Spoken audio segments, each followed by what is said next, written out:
Bespoke radio for the masses. Headline edition, July 8, 1947. The Army Air Forces has announced that a flying disc has been found and is now in the possession of the Army. If the game is rigged, change the game. Game changer. I occasionally think how quickly our differences worldwide would vanish if we were facing an alien threat from outside this world. This is Fade to Black with your host, Jimmy Church, on the Game Changer Radio Network and KGRA, the Global Radio Alliance.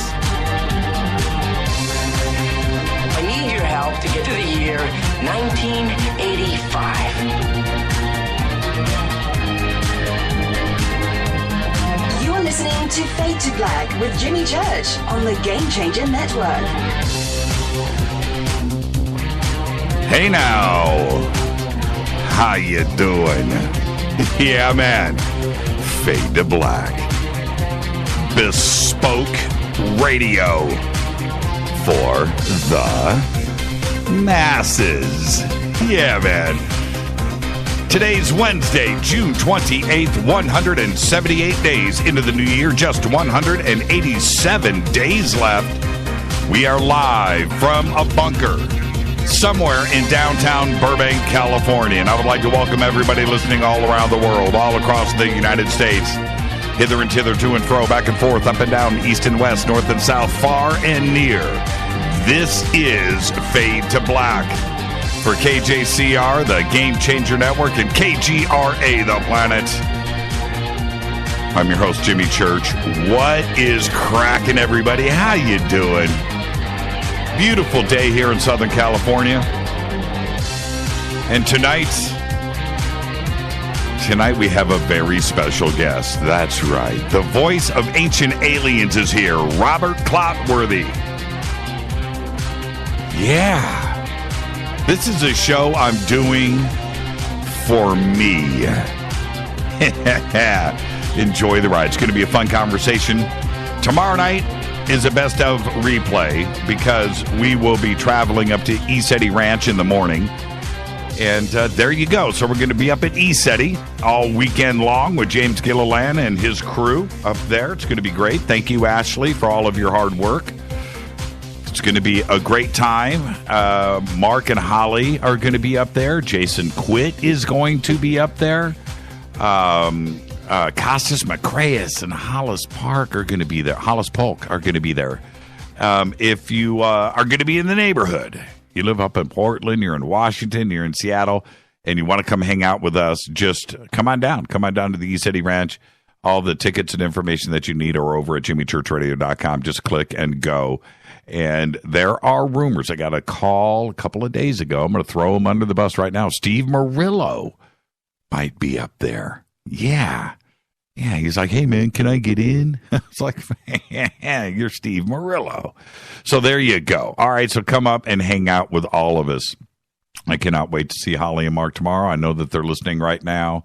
And, wow, what a weekend we have in front of us. It's going to be amazing. It is a bucket list. Follow us on Twitter at JChurchRadio. That's what you want to do. You want to follow Mr. Clotworthy. That's Rob_Clotworthy, Robert Clotworthy on Twitter. He is in the sandbox hanging out tonight. I'm watching him tweet as we speak. I cannot wait for this conversation tonight. I'm just like a little kid. You know, people ask me all the time, man, hey, man, you know, you ever fanboy out? You know, tonight I am. Tonight I am. I'm really just totally excited. Totally great to have Mr. Clotworthy on with us. You can email throughout the show, Jimmy@jimmychurchradio.com. Any questions or comments during the show, you can also use hashtag F2BQ in Twitter. Also, the sandbox in Twitter, our world, our universe is hashtag F2B. As you know, we will do 2,000, 3,000, 4,000 tweets tonight during the show. Come and hang out and join the conversation. If 140 characters is not your bag, go to one of our chat rooms, okay? There, you can go to the chat room at KGRA, go over to the chat room on speaker, and hang out with the rest of the Fighternauts. Fate or not. Oh, that's what happens. See, man, I'm telling you. I'm all fanboyed out. Don't forget to subscribe to our podcast. We have 680 archive shows, custom apps, Apple, Android, all platforms. Just go right now. $2 a month. Simple. JimmyChurchRadio.com. Click on the podcast.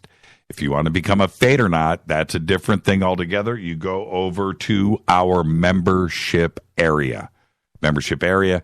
All flavors, everything that you want to do is over in the membership area. Now, memberships, you get commercial-free downloads. You get the bunker cam. You get a private email to me. You get, depending on what you do, you can get autographed hats, shirts, all that stuff. And it's all over in our membership area. Everything helps support this show, okay? Don't forget to visit our sponsors, Life Change Tea, GetTheTea.com, River Moon Coffee, New Pharma, and Studio Dome Speakers. All of their banners are also over at JimmyChurchRadio.com. And again, tomorrow we travel up to the ECETI Ranch for their July 4th Science, Spirit, and World Transformation Conference. The banner is over at JimmyChurchRadio.com for tickets and info. With that, let's get this show cracking. Happy birthday today to Elon Musk. Elon Musk today is only 46 years old. How do you change the world by the age of 46? Well, go talk to Zuckerberg about that, but still, Elon Musk, 46 years old. Unbelievable. Mel Brooks today is 91. And Clotworthy, Mr. Clotworthy worked with Mel Brooks. I need to talk to him about that. Happy birthday, Mel, 91. And John Cusack, one of my favorites, today is 51. I enjoy everything that Cusack has ever done. Him and Jeremy Piven are like partners, and all of their stuff is really good. But, Gross Point Blank comes to mind. But have you seen the movie 1408? Man, and you think it's going to be that normal horror film. And it is. It's all of that. But, man, trippy ending, well done. And that's why Cusack did it. So there you go. It's a good movie. All right. Happy birthday to our dead guy's birthday today is Pat Morita.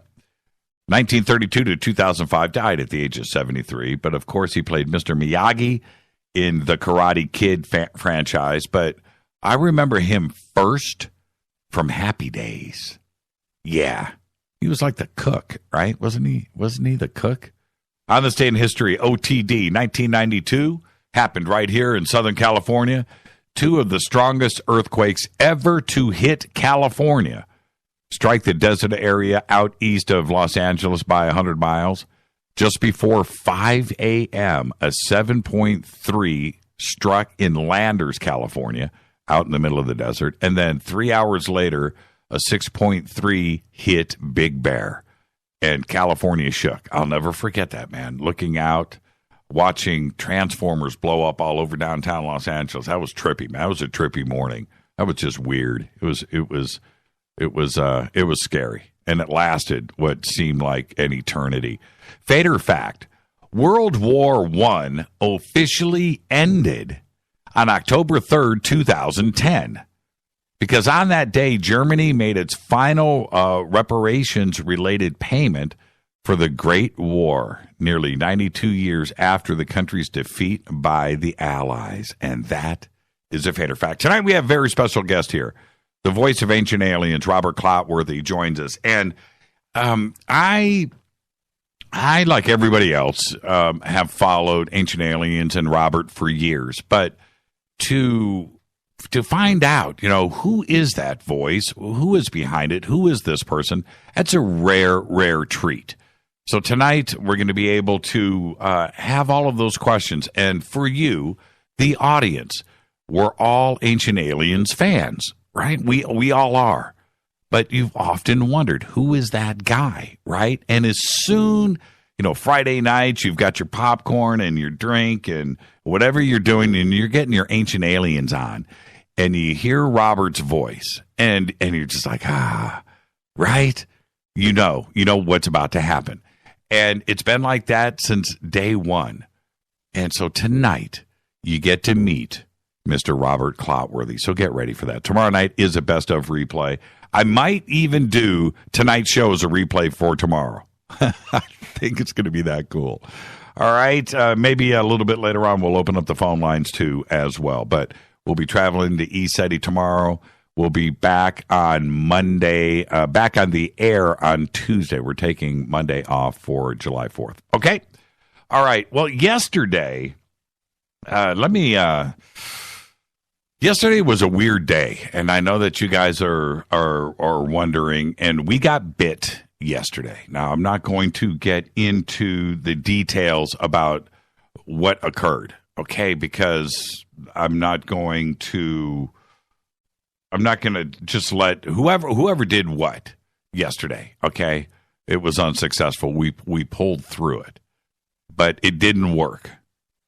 And U.S.-based division global pharmaceutical giant Merck has also been hit by ransomware.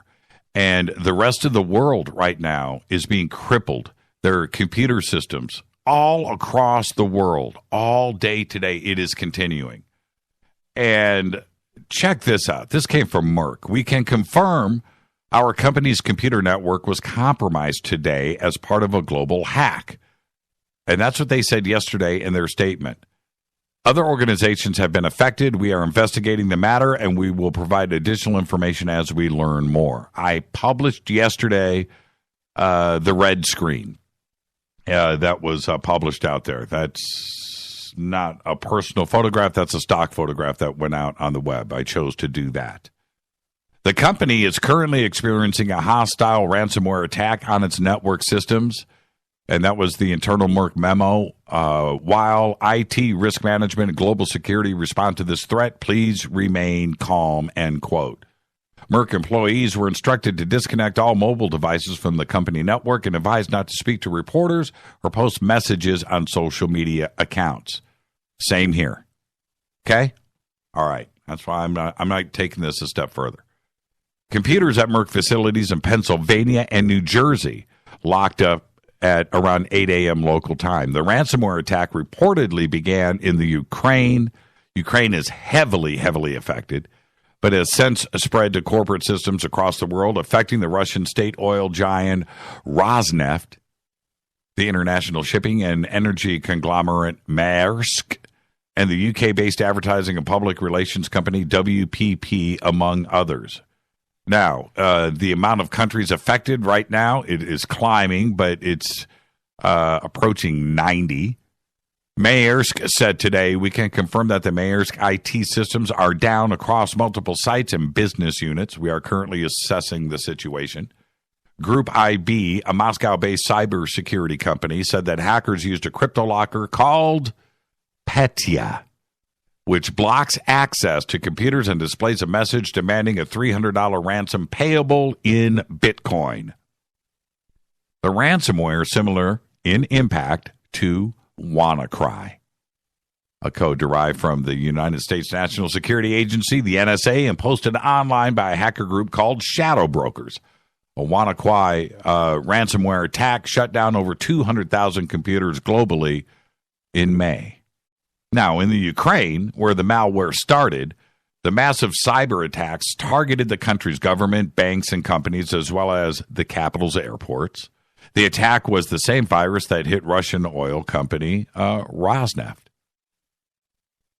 Now, Borispol and Kiev airports have suffered damage to their local computer networks, and the arrival and departure displays on the website are all offline. Air navigation systems are working without delays, however, and planes are arriving and departing on time.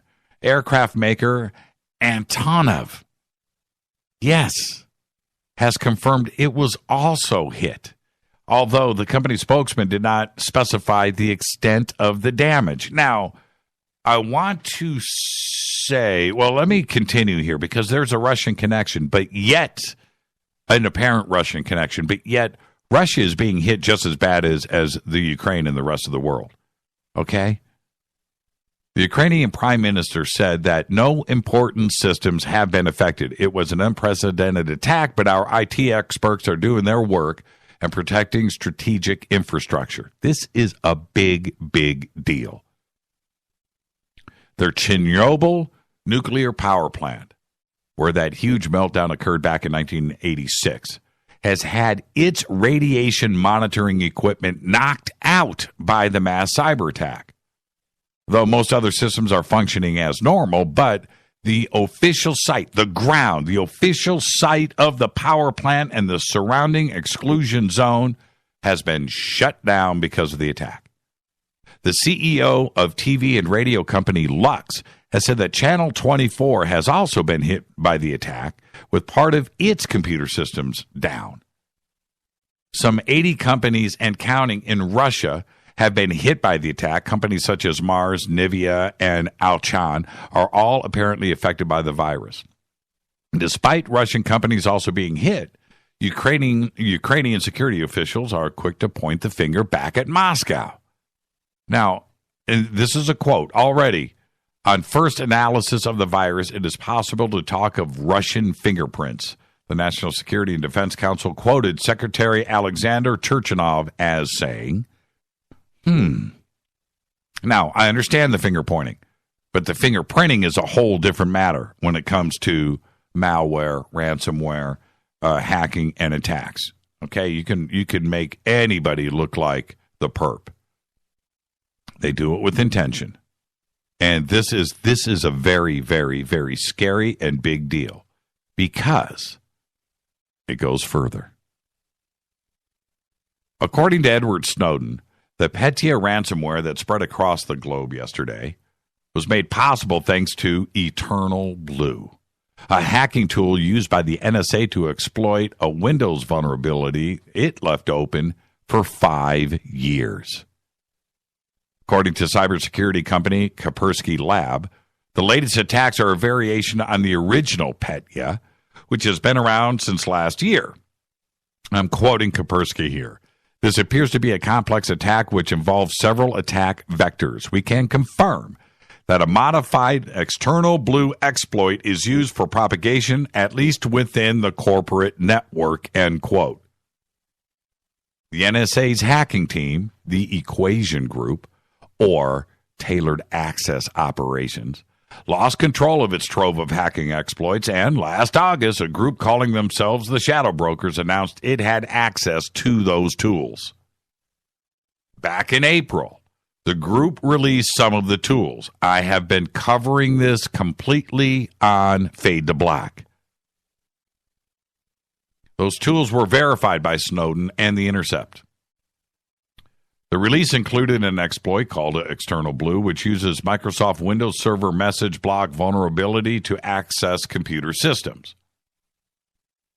The NSA had discovered a vulnerability in Microsoft Windows software and chose to keep it open for years instead of telling Microsoft. So it could use it, the NSA could use it to its advantage. Now, I don't understand the logic here. There are a lot of documentaries out there that you can go and watch, not only concerning Snowden and the NSA, but what happened with Iran, what the NSA intends to do, this malware and software that is out there right now. The code is there. It's out there. It's on the net. If you update your systems and you stay current, you've got a certain amount of protection there. But the NSA, very sophisticated. The Russians are very sophisticated. The Israelis are very sophisticated. The Chinese, the North Koreans are all very. And once you start to get, all you need, my friends, is the idea, right?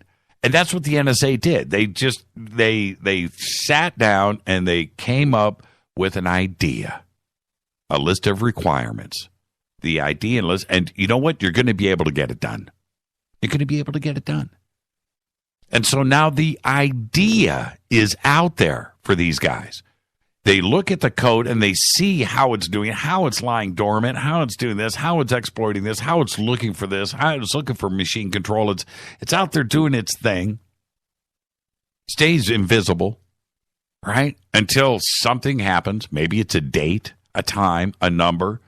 Something hits a certain number. Something and then boom, it triggers. And there's nothing you can do about it. It's already on your system. You're not necessarily clicking on an email. Spear phishing. So this is Eric just said, Jimmy, what don't you understand about the NSA? You think that they are for the American people?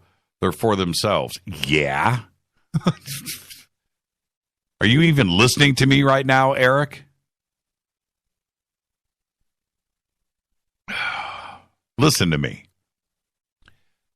The idea is all somebody needs. That's it. And the code it's around the world. It's for sale. There are people that have purchased this. The Equation Group then created or purchased Eternal Blue malicious code themselves. They've got it. They go, they modify it. Think about that for a second. The attitude and the morality code behind the NSA for them to have such a low morale factor. It is so low that they don't go and they don't contact Microsoft. They want to keep this advantage to themselves. They want to be able to break in and do things around the world, right? The infrastructure that excuse me, I didn't hit my cough button. The infrastructure that is based around the world, these servers and everything that is built largely with a lot of countries is hardware and software that is years old, possibly even decades old. And once it's set up, they're friendly countries. Who's going to come in and attack us? We're friendly this. We're a friendly company. We're a friendly, we're cool. So they just sit and they're vulnerable. But also computers that are around the world, home computers, everything is completely vulnerable. And for the NSA to choose to stay quiet on that and then lose control of their own software and not even realize how it can propagate. They never expected Iran to spin out of control. They never expected these things to spin out of control. They never thought that you know what? Once that exploit is there, anybody can go back and peel back that code and see what is going on inside of it. Here's the crazy part. This is the craziest part of this entire story. The victim must pay $300 in Bitcoin. And this is the crazy part. It's only $300, right? Well, you know what? Let's do 300 by how many computers right now? Somebody's Bitcoin account got pretty racked up and full in the last 24 hours. And we don't even know who it is, man. We don't know. We don't know. 18-year-old kid somewhere. Think about that. We just don't know. But after making a payment, the victim has to contact the hacker via email with confirmation that he made the Bitcoin payment. So you got the email, you're panicking, your company's shut down, you have no access, you have no email, you don't have anything, so you go and you panic, and let's just pay this Bitcoin payment, let's get our encryption key, we'll back up our systems tomorrow, we'll figure this security stuff out tomorrow, but right now we've got to get back up and running. I understand that. So you go and you make this Bitcoin payment. And you come back, and now you're sending the Bitcoin confirmation in an email address that is sent to you when you got hacked, when the malware kicked in. And all you want is your encryption code. But the email for Petya that has been taking over the world right now is no good. The email is no good. Payments have been made, but nobody is getting their encryption codes. Now, whatever happened to honor amongst thieves, right? And it's just the craziest part. Just pay it. Just pay the $300. Okay, it doesn't sound like money. Let's go ahead and do it. So you go and do it. Your computers are like, things are done. And then you don't even get your encryption code. The email gets kicked back. So I don't know. I don't know. I just don't know. I don't know. We are so dependent, so completely dependent on the internet today. Completely. And I remember probably 2 years ago, 3 years ago, 2 years ago, 3 years ago, when I talked about then smart toothbrushes, right? You guys didn't believe me. Smart toothbrushes, smart anything, smart hairdryer, smart mirror in your bathroom. Of course, smart refrigerators and smart TVs. That's the obvious stuff. But now it's everything. Man, smart shoelaces are next. You need to buy new shoes tomorrow. You've taken 10 steps too many. You get the text on your phone. Think about that. The control of everything. It's in somebody's hands. And in this case, somebody got really, really rich and didn't even send the encryption codes back. Now, you need to think about that. This is Fade to Black. Now, with that ominous warning, with that craziness, it's time to get Robert Clotworthy in here. I'm going to have some fun. Enjoy the show tonight, my friends. And we're heading into a 4th of July weekend. I want everybody to spend time with friends, family. Get your barbecue on. Do it American style. Tonight, Robert Clotworthy. This is Fade to Black. I'm your host, Jimmy Church, on the Game Changer Network and KGRA, The Planet. I'll be right back.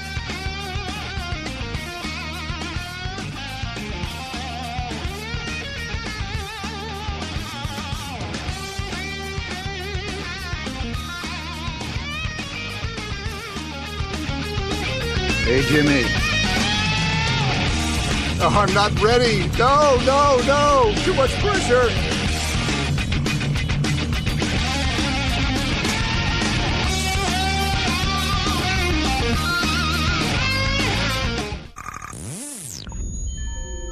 You're listening to Jimmy Church, Fade to Black.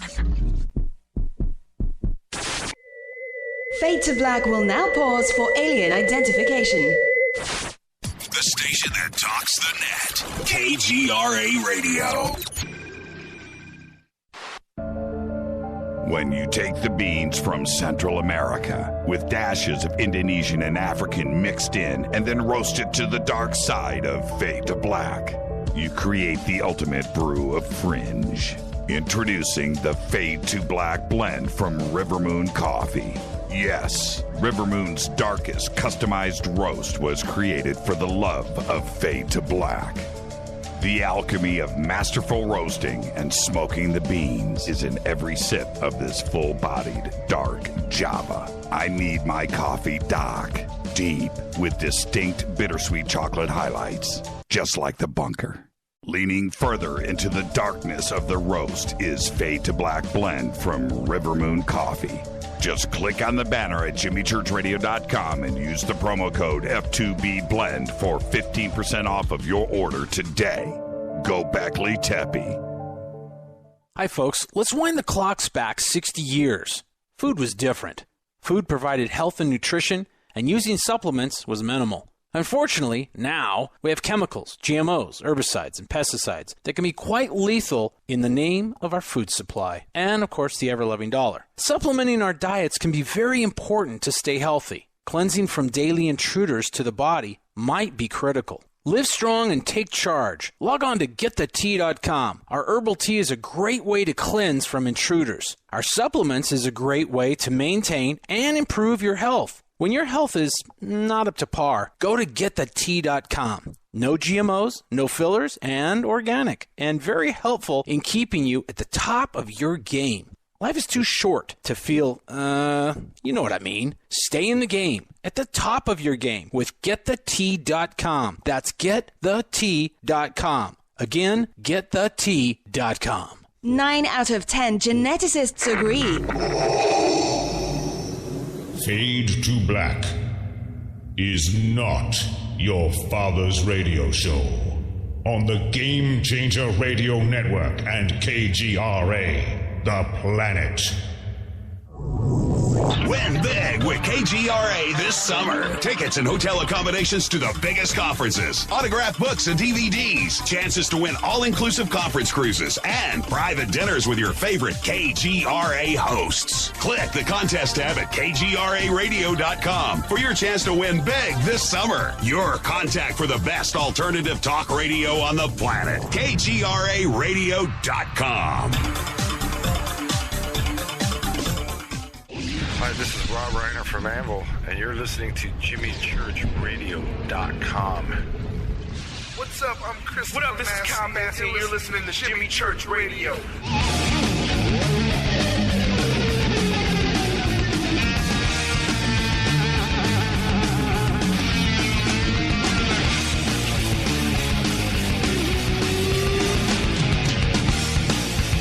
All right, welcome back. Fade to Black. I'm your host, Jimmy Church, on the Game Changer Network and KGRA The Planet. Tonight, very special guest, the voice of Ancient Aliens, Robert Clotworthy, is here. But tomorrow night, we're going to do a best of replay. We'll be traveling up to the Izzard Ranch, and I'll be speaking Saturday and Sunday up there at Izzard. And tickets and info are over at our website. You can just go and click. Everything that you need is right there. I want everybody to have a great, safe, fun 4th of July weekend. We will be periscoping and live feeding and doing all of that stuff. So we'll be hanging out with you live all weekend long. But tonight, it's Robert Clotworthy. He is the voice of Ancient Aliens, and he has appeared in over 100 feature film and television programs and has worked with acclaimed directors such as Clint Eastwood, Michel Gondry, Mark Rydell, Ulu Grossbard, Paul Verhoven, one of my favorites, Mark Romanek, Gavin Hood, Jim Sonzero, Blake Edwards, James Foley, Tim Matheson, David Greene, and of course Mel Brooks. Some of the stars he has performed alongside include Brad Cooper, Seth Rogen, Alan Arkin, Kathleen Turner, James Caan, Michelle Pfeiffer, Bette Midler, James Spader, Kristen Bell, Simon Baker, Candace Bergen, Robin Williams, Drew Carey, Martin Sheen, Eddie Izzard, Peter Sellars, and Diane Keaton. As a voice actor, Robert has amassed well over 1,000 credits, including national television spots for clients including Oracle, Subaru, Sprint, Ford, Jeep, Audi, Coors, Secure, Horizons, DirecTV, as well as the television shows Big Bang Theory and 2.5 Men. Then, George Lucas and Lucasfilm have also used Robert as the narrator on the Emmy-nominated documentaries Empire of Dreams, the making of the Star Wars trilogy, Star Wars, The Legacy Revealed, as well as Indiana Jones, The Ultimate Quest. Robert is also the narrator of the critically acclaimed documentary Batman Unmasked, The Psychology of the Dark Knight, as well as, of course, the Curse of Oak Island.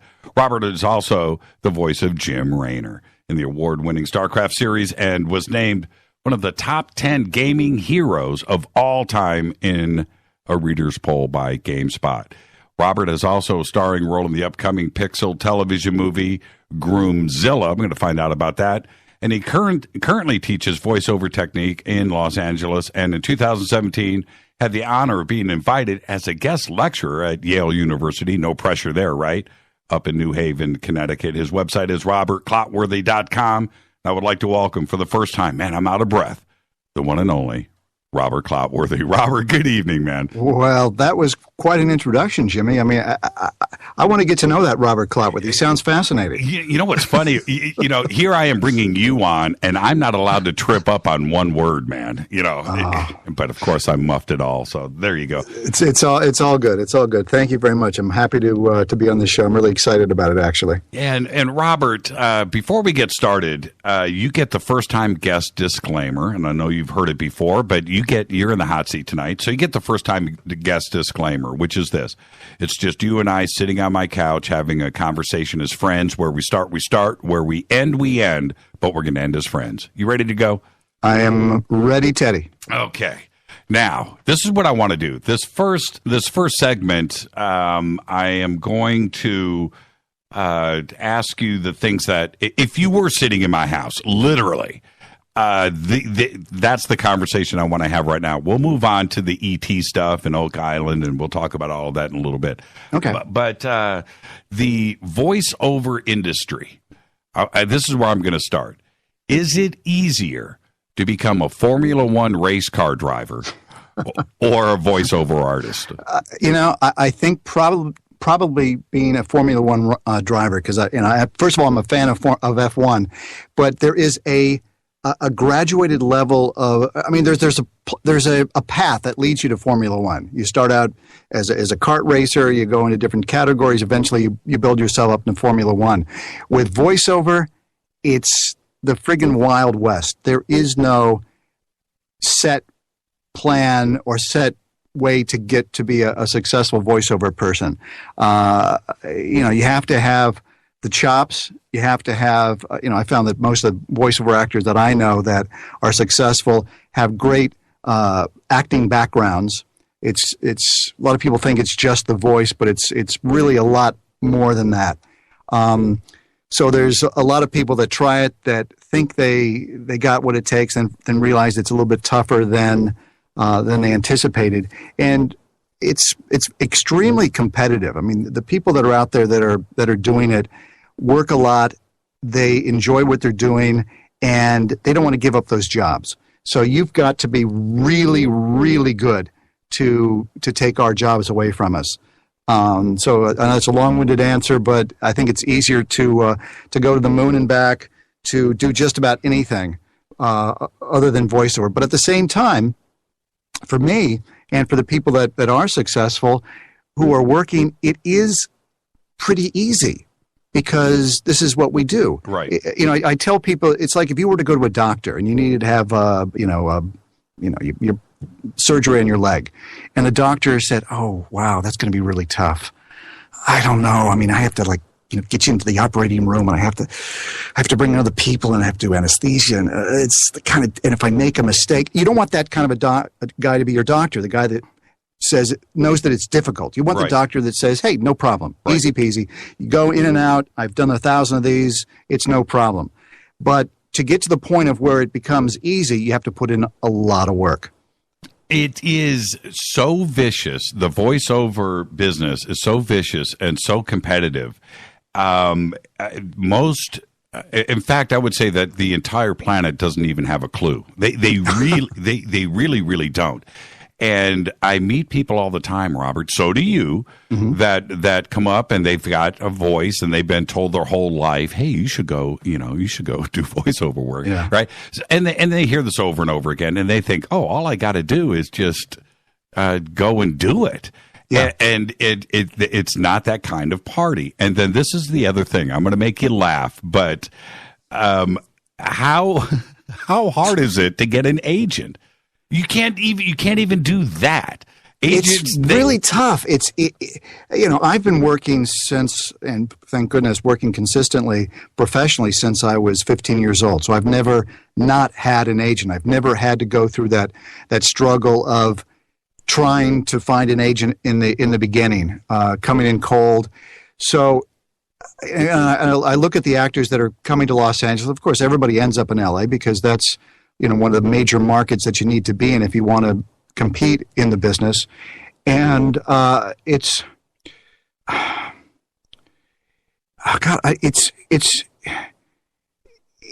the agents. I like my agent who is one of the top agents in town, SBV. They get inundated with demos every single day, and I talk to the agent and say, "How do you weed through this?"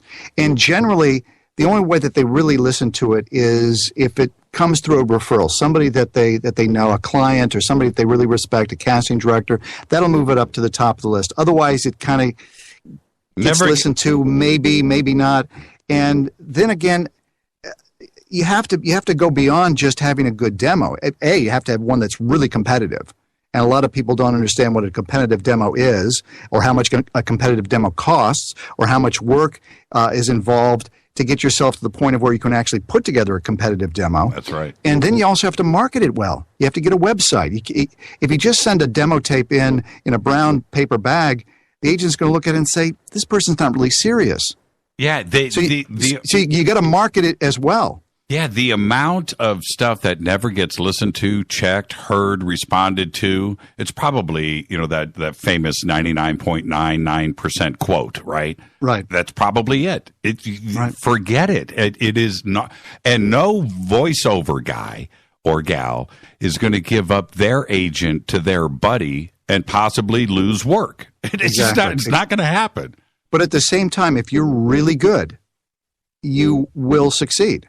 It's not like working on camera, doing commercials, where if you just look okay, you can make an okay living. You'll work just because you have a face that is attractive or weird or whatever the heck it is. You can get some gigs. In voiceover, if you're not really, really good, you're not going to work. I mean, bottom line, you may get a gig every once in a while, but for the most part, you're not.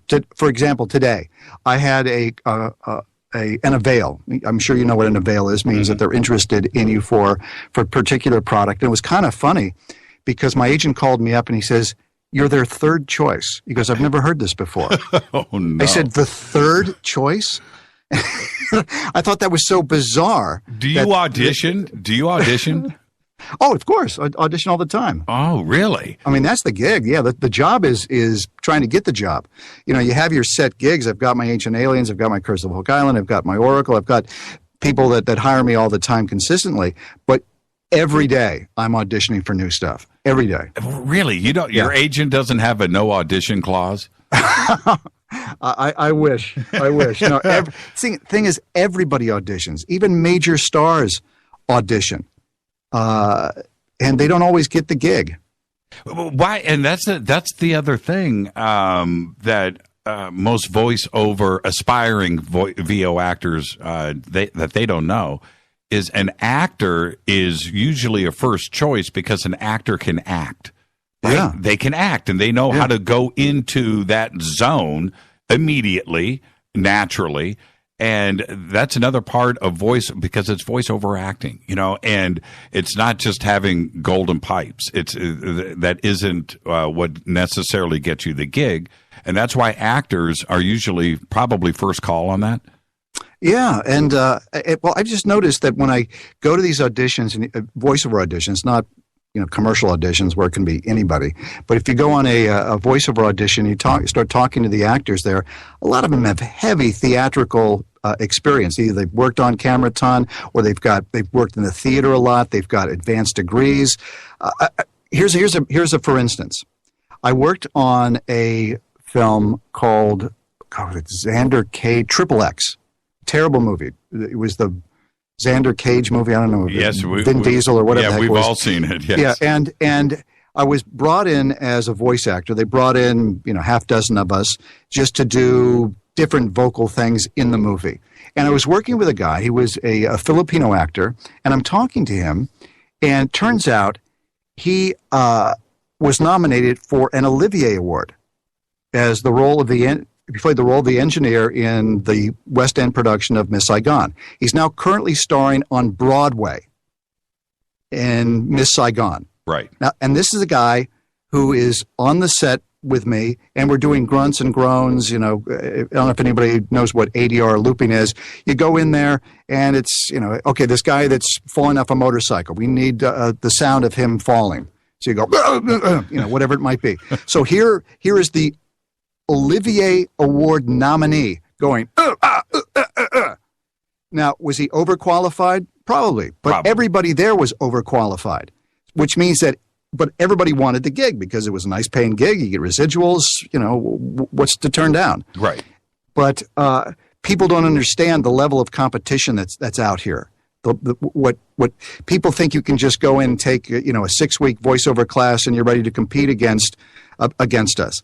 Now, maybe, but most probably not. Well, I have to ask the obvious, which is, how did you actually fall into it? Were you an actor, and then this, it happened the other way? I was an actor, but I was, 14 years old at the time, 15 years old, and my father was a producer of radio commercials out here in Los Angeles, and he was an actor. He came out originally to Hollywood to become an actor, did not make it as an actor, went into advertising.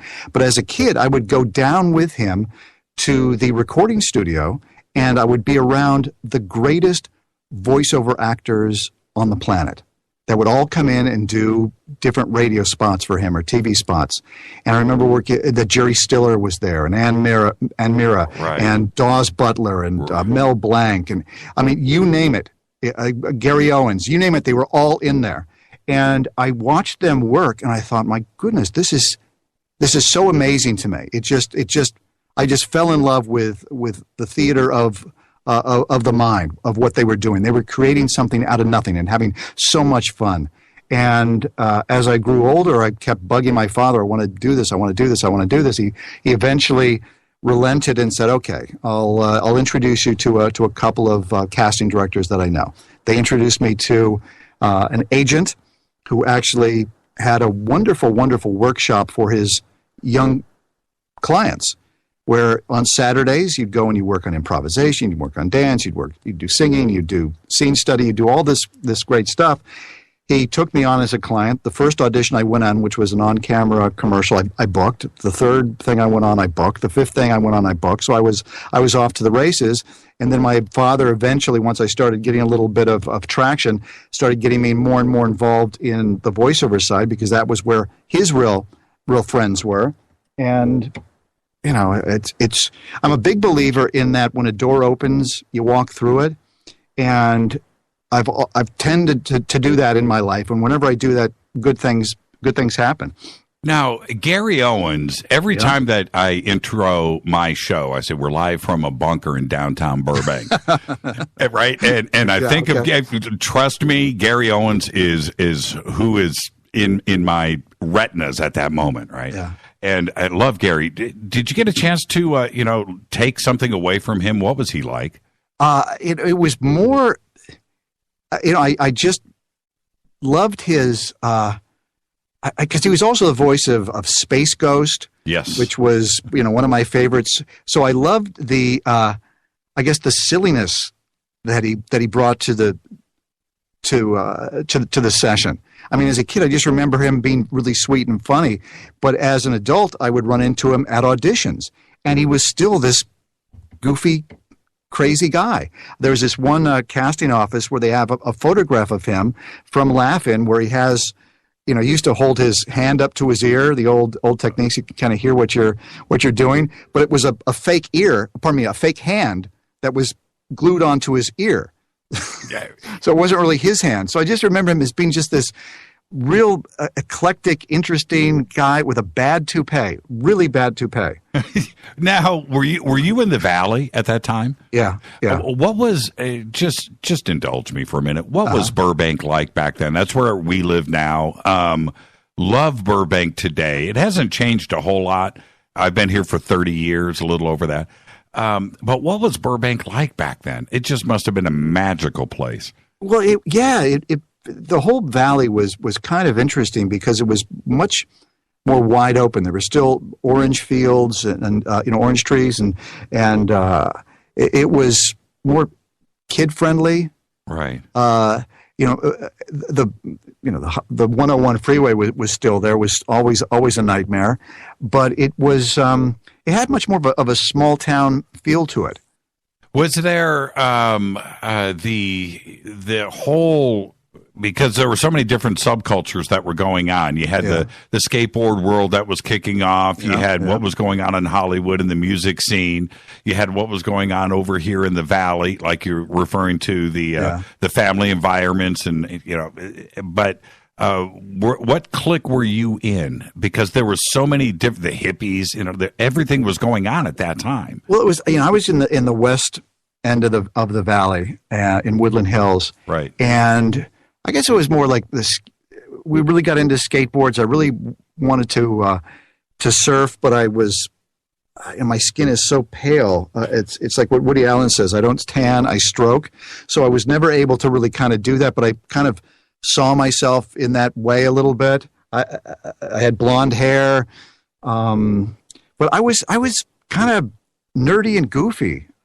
It was kind of strange. I had big, thick black glasses, and I was really skinny. I was a bizarre-looking kid. My father has told me, he goes, I wish I'd gotten you into acting earlier than I did, because you probably would have worked a ton just because you look so bizarre. And I went, well, thanks, Dad. And then, what high school did you go to? Did you go to Taft? Exactly. You went to Taft. I went to Taft, and I guess the biggest star that was in my graduating class was a guy named Robin Yount. I don't know if you ever, of course, a baseball fan, but yeah, he went from I guess graduated high school immediately at age of 18 to be the starting shortstop for the Milwaukee Brewers. Ended up winning Gold Glove, MVP in two different positions. 3,000 hits. He's in the Hall of Fame. And what's funny is, in the yearbook, they always have, cutest couple, best looking, whatever it is, best kisser, that kind of stuff. Best athlete. Here's a guy in the Hall of Fame. Yes. 3,000 hits, yes, right? Yes.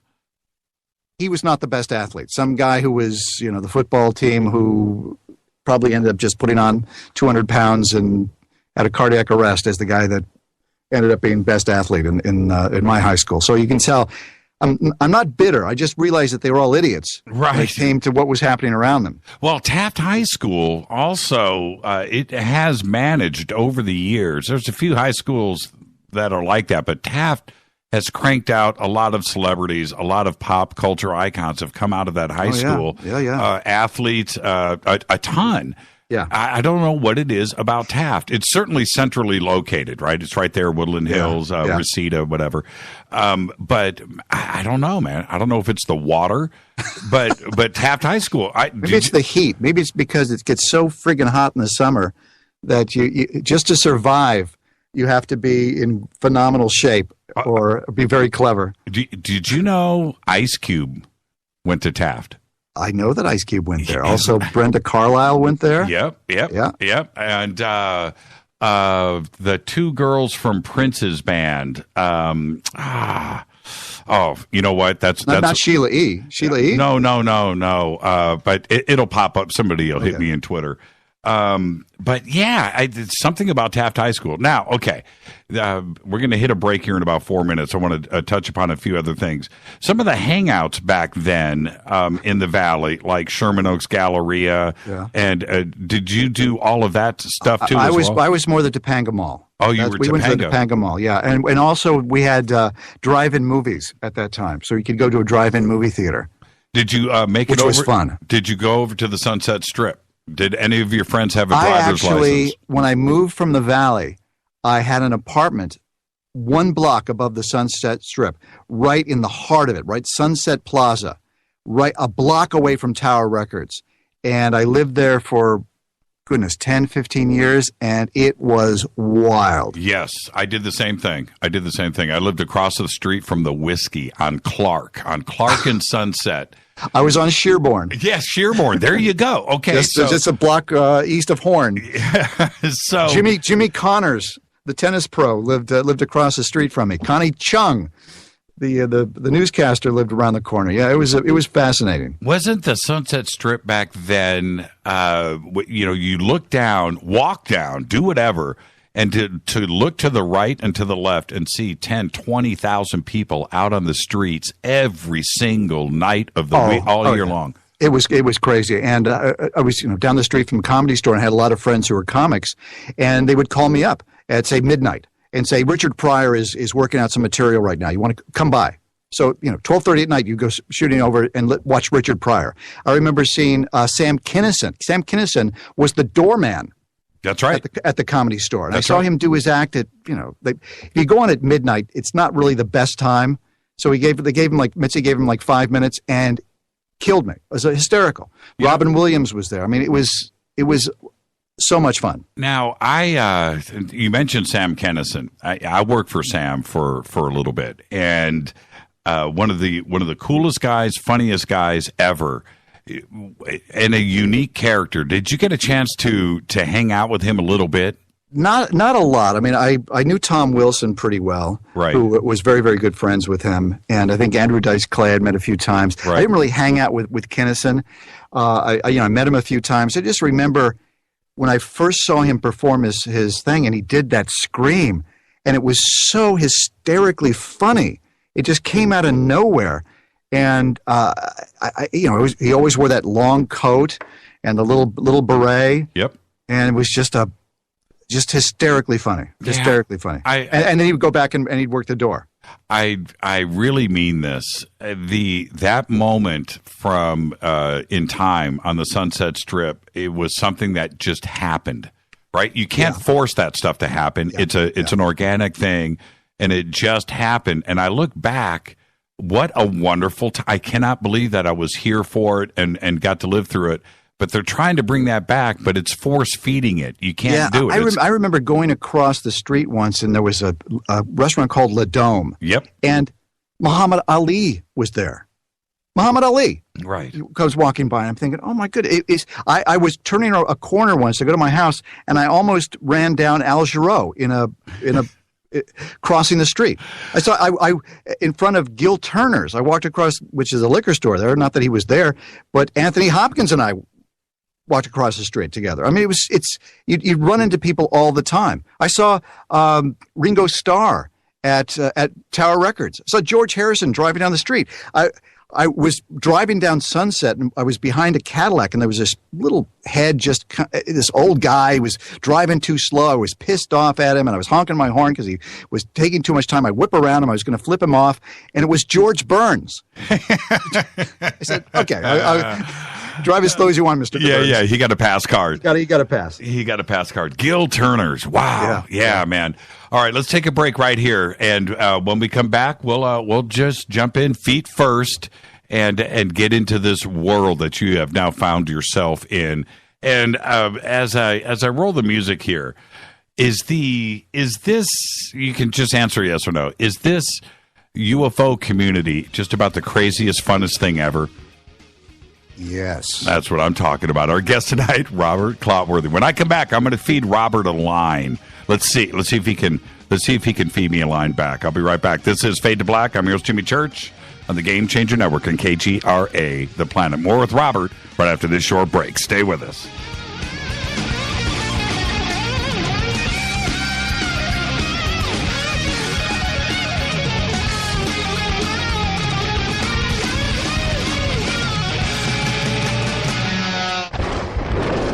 This is Fade to Black with Jimmy Church on the Game Changer Radio Network and KGRA, the Global Radio Alliance.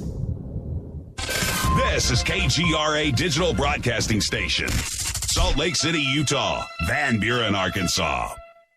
Hello, I'm Kathleen, and you're listening to my main man, Jimmy Church, on jimmychurchradio.com. Hi, this is Ray Hobbs here, repping the planet, and you're listening to my good friend, Jimmy Church, Fade to Black, on the Game Changer Network and the KGRA Digital Broadcast Station. This is Toby Kebbell. You're listening to jimmychurchradio.com. Don't hurt me, Jimmy. I'm only little. Hey, I'm Adrian Grenier. And this is Ari Gold. We're the Honey Brothers. Yes. We are of the Honey Brothers. Hey, I'm Adrian Grenier. And I'm Ari Gold. We're the Honey Brothers. And you're listening to Jimmy Church. The Revolution.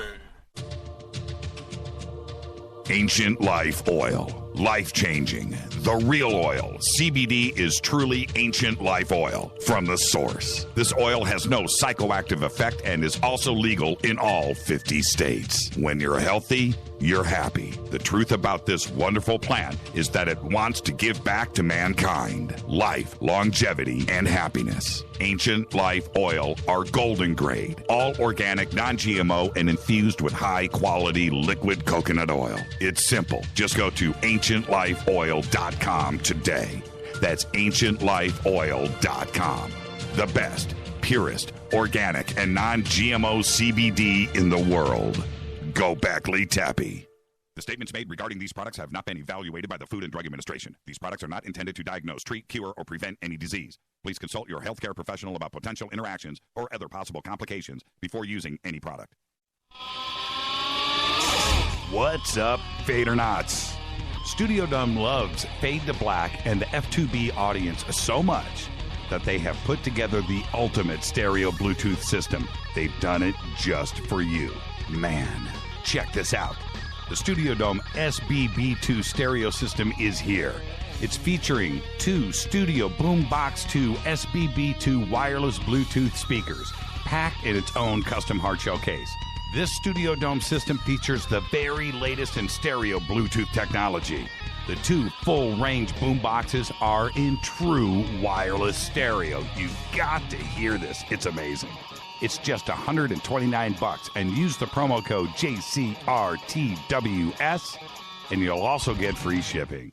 It's simple. Just go to jimmychurchradio.com, click on the Studio Dome banner. Go Beckley Teppy. This is Micah Hanks of the Gralien Report, and you're listening to Jimmy Church on Fade to Black, across the globe on the Game Changer Radio Network and the one and only KGRA Radio, The Planet.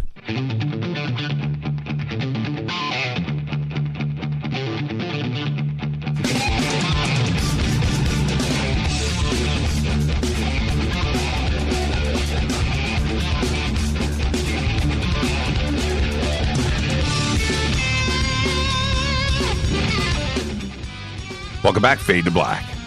I'm your host, Jimmy Church. Tonight, our guest is Robert Clotworthy. We know him as the voice of Ancient Aliens. And this portion of the broadcast is brought to you by our sponsor, River Moon Coffee, makers of the Fade to Black blend. It's dark, complex, and smoky. That's right. Just go to the River Moon Coffee banner over at our site. Use the promo code F2BBLEND, and you will get 15% off of your order. All right, Robert. So I guess Giorgio is the guy with the hair. I'm the guy with the voice, huh? And I'm the guy with the coffee. That's all I got. That's what I bring. That's what I bring to the table, Robert. Yeah, I have often said, and every time that I talk to Giorgio or Jason or David Wilcock, they're all guests on the show many times, and are friends, and I ask them. So, the fifth Beatle, Robert Clotworthy, what's going on with that? And they laugh, but they all understand what I'm trying to say here. You are, a part of the team, just like all of the great researchers and authors that are on the show. People identify you to Ancient Aliens, and congratulations. But here we are in 2017 talking about this show. Did you have all actors and you all want that kind of gig? Did you even have any idea back then that you'd be talking about this in 2017? No, absolutely no. I remember speaking to Kevin Burns, who is the executive producer and creator of the show, about this. And obviously we're all thrilled that the show has gone on as long as it has, and is as I guess it has as such a fervent fan base as it does. So many people that really are interested in the show and watch it religiously. And he told me, he goes, Robert, when the first episode was basically a 2-hour special, we thought it was just going to be, one show and that was it. And he thought, Robert, I thought I was going to have a hard time finding 2 hours worth of material. And here we are, and I think he totaled it up with like 130, 140 hours worth of programming that we've done so far. And we keep getting more and more stories. And I think this season is probably the best season that we've had. And History Channel is behind us. Giorgio has gone out on location now, which I think is absolutely fascinating, to actually go to these different sites, to actually have these objects in your hand. It makes a big difference. And so who knew? And as an actor, you go from job to job to job. And to have something that has gone on as long as this, I have one other job that's gone on longer, one that I've been doing since 1998, which is the voice of Jim Raynor in the video game series StarCraft. But Ancient Aliens has just been, I'll tell you how I approach the material each week. Is I don't get the script in advance.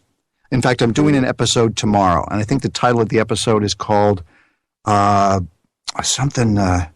of the Dead. I have no idea what that's going to be about, but just the title intrigues me.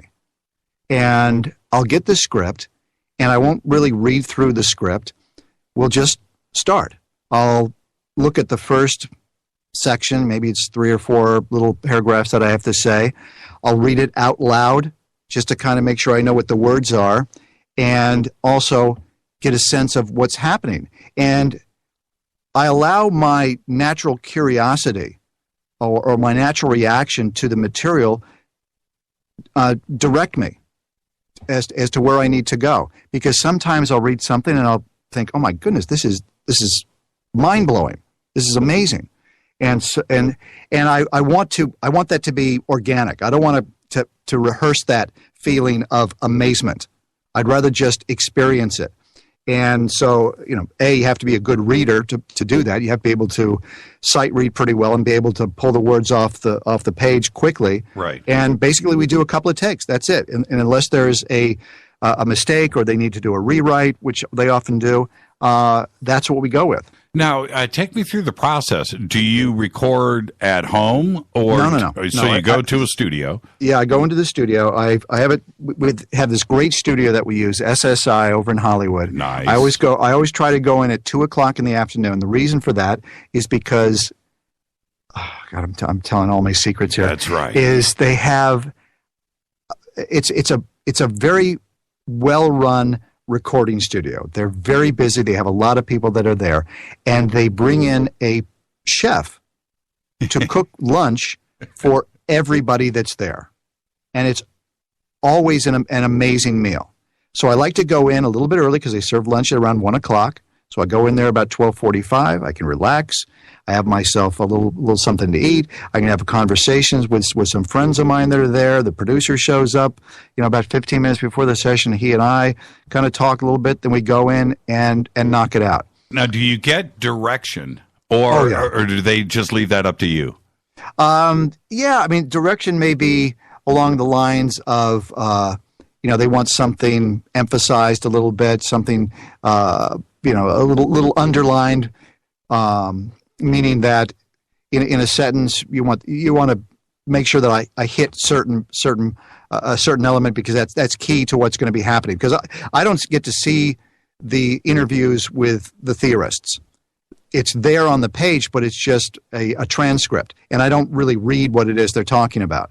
So you're not syncing to video. You don't have video in front of you. No, not at all. Not at all. They've basically edited the show, or at least have a rough edit of the show. In fact, there used to be a time when they would have one of the producers do what they call a scratch track, where he would go in and do the dialogue that I was going to be doing. But now the producer, executive producer Kevin Burns, he's so in tune with me. He and I are like, joined at the hip in that regard. Right. He doesn't want to hear anybody else's voice reading those words other than me. Right. Yeah. Because sometimes he'll write something. He'll tell me, he'll write something and go, I don't know, this. I think I'm kind of pushing it. This. I don't know if this. And he'll hear me say it, and he'll think, wow, that's maybe. Well, don't go on vacation because I'm calling Burns. I'm just letting you know. and check this out. So I've got a new series on history. This is my third, right? And I go in, you're going to love this. So I go in to do the series, the season is done. And they need all of this VO stuff to tighten everything up for, all these episodes. So I go in. And the script, just like it's exactly as you just said. I didn't see anything till I got there. Mm-hmm. And I was thinking that I was going to have the video in front of me. I would have the information. I was going to do, you know what? And they gave me the script in 2 different Excel spreadsheets, one in red and one in blue, right. One with a different type of excitement, another one just read kind of thing. Anyway. Right. And I went in and I read for all of these episodes. And it was, so anyway, I get to the end, I go, how does Clotworthy do this, man? It is a serious gig. It is serious work. It's very serious. And oftentimes I've saved, I wish I had it right in front of me, a page of some of the pronunciations that I have to do. And I'm usually pretty good. One thing I do understand that I understand my own instrument. I know what I do well, and I know what I don't do well. And one thing that you don't want to do as a voiceover actor is assume that you know how a word is pronounced. Because if you say it and it's wrong, trying to unlearn that is more difficult. So if I run into a word, and let's say it's pumapunku, the first time I heard that, I don't say that word. I wait for them to tell me how it's pronounced. Then I can lock that in. But if I get 3 or 4 in one sentence, it's a little bit challenging. We did one a couple of weeks ago where it was all took place in India. And talk about, oh my goodness. I'm so with you on that. And once it gets locked in, you're stuck. It's like you are damned. But also you have to commit. If you're gonna go wrong strong. Make a strong choice. Right. Because you have to say pumapunku like you've said it 1,000 times, like you know what it is you're talking about. Right. You can't be tentative about saying it.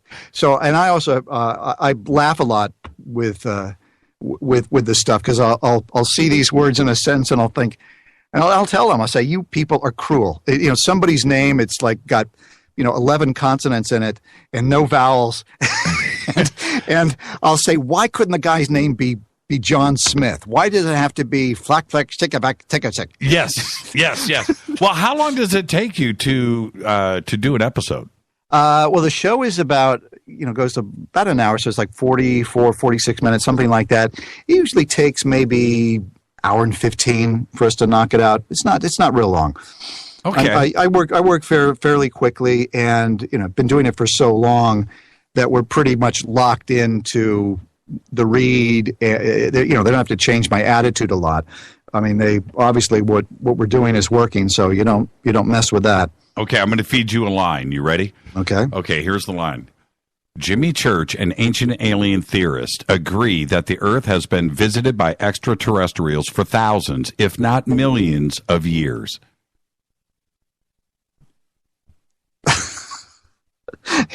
Am I supposed to repeat that? You've done it 1,000 times. No.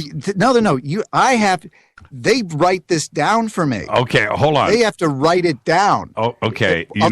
While you're writing it down, I will tell you what people want to hear me say certain things. Right. So when I went to Alien Con, which is a big. Well, first of all, I have to take a moment here because I have a Twitter follower who is very special to me. Her name is Belle, and I know that she's listening to the show because she has tweeted that. I just want to say to her, otherworldly. That's her favorite word. So, but anyway, when I was at Alien Con, I introduced all the theorists in front of 2,500 people that were sitting there, and they said, "Robert, you're going to be the moderator." I said, "Okay." So I was the first one out, and I was thinking, how can I introduce myself? So I thought, this is what I'm going to do. And I told a little story. I made up this story about how I got the gig as the narrator of Ancient Aliens. That Kevin Burns, the producer, had approached me about doing this show. And he showed me the first script. And I looked at it and I said, is it possible? And he just kind of shook his head. And I said, could it be? And he nodded his head again. And I said, what if it were true? And he just nodded his head. He said, I need to know whether you're going to do the show or not. And I said, Kevin, ancient astronaut theorists say yes. and obviously it lightens the mood, but he's got to just crack up because that is part of the success of the show is just those everybody wants a catchphrase. Well, right? I think the brilliance of the show, and I've talked to Kevin about this quite a bit, is that we pose the questions. We're not preaching. We're just, we're asking the questions that people have been asking since the dawn of time. Why are we here? Is there something else out in the universe? When you look up at the stars, is there someone else or something else out there? And we basically ask, we have a premise for whatever that particular show is going to be. We have the questions that we ask the theorists. They go back and they do their research and they give their answers. And it's up to the audience to digest that information. One thing that we do in the show, if there's anything factual that we say like in 1883, blah, blah, blah, blah, blah, happened, that really did happen. And we don't push, as an actor for me, when I approach the script, I understand what my job is. I'm not one that's as an actor, you can approach it as a narrator in a lot of different ways. I could approach it and say, I'm going to teach people. I'm a professor. I'm an expert on this. I'm going to teach you what this is all about. Or I'm going to be a preacher. I'm going to tell you what's happening. Or I can be a skeptic where it's like, this is all BS. I'm coming at it from that point of view. So I understand that my job is to ask the questions. And so for me, I try to keep an open mind for all of this. People ask me all the time, do you believe this? And I said, you know what? I can't answer that question, because if I did answer the question, it would affect the way that I approach the scripts. I'm like the audience. I don't know the answers. Right. I'm curious. Right. I'm looking for the answers. I'm confused by everything that's out there. And also, Kevin Burns, the producer, told me, he says, in the secular society that we live in, where we're told by scientists that we're all this is just a throw of the dice, that human beings are here. This is just pure luck. It came out of nowhere. There's no greater power in any way that created this. It was just dumb luck on our part. We happen to be in the right place at the right time. As human beings, there's something about that resonates, that's not the truth. There's got to be something else. Well, how has it changed you? Going into Ancient Aliens, I do want to hear the story of how you got the gig, though, and maybe we'll save that for after the break. But for you, how has it changed you? Were you into UFOs going into this? Of course, absolutely. Oh, yeah. I'm like everybody else out there. I don't know the answers. I'm curious. Right. And we've met so many people who've had experiences that I can't explain. Nobody can explain. And who am I or anybody else to say that did or didn't happen to them? As a matter of fact, I'll tell you. Well, God, I met somebody at a convention a few weeks ago, and I have not met with Kevin Burns, the producer of the show, because this lady gave me some information, firsthand information about some events that she was privy to. I'll just say she worked at NASA, and she was there in Mission Control in the heart of it, and told me some information that blew my mind. And I've kind of teased the producers of Ancient Aliens that I've got this source on the inside that is privy to a lot of things that, we're curious about. And I'm hopeful that we'll be able to do a show that's based on some of the stuff that she has to say, because it's really quite fascinating. But for me, on a personal level, I went, my goodness, she heard it. She saw it. Right. And she's not... she's not wearing a tinfoil hat. She's not a loon. This is a person that's got advanced degrees. This is a person that knows what they're talking about. How about you? Have you seen anything strange in the sky that you couldn't explain? I live in Los Angeles. I see strange stuff all day long. But I look up at the sky at night. In fact, I did it just last night. And you look out there at the stars, and there's something about it. There's a mystery. There has to be something out there. The universe is too amazing. It's too perfect for there not to have be something out there. It just doesn't make sense to me. What it is, I don't know. But with the universe, if it's infinite, I mean, can we even comprehend what infinity is? No, it goes beyond that. No, I mean, right. If you talk about Stephen Hawking, you talked about curved space. If you go in a straight line for a long enough period of time, you'll eventually end up in exactly the same space as where you began. We're living in a giant bubble.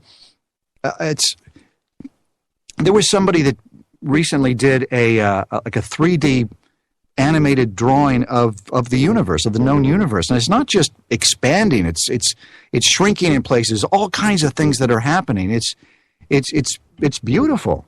Now, did you, as a kid, like all of us, did, I'm assuming you were exposed to Von Daniken and of course, and Chariots of the Gods in the movie. Yes, I read it in junior high school. Yep, we all did, right? Yeah. What a life-changing thing. And so were you able to not only read his work, but investigate it on your own personal level, and then going into Ancient Aliens, now you not only get to meet these guys, but you get to continue this research too as well, right?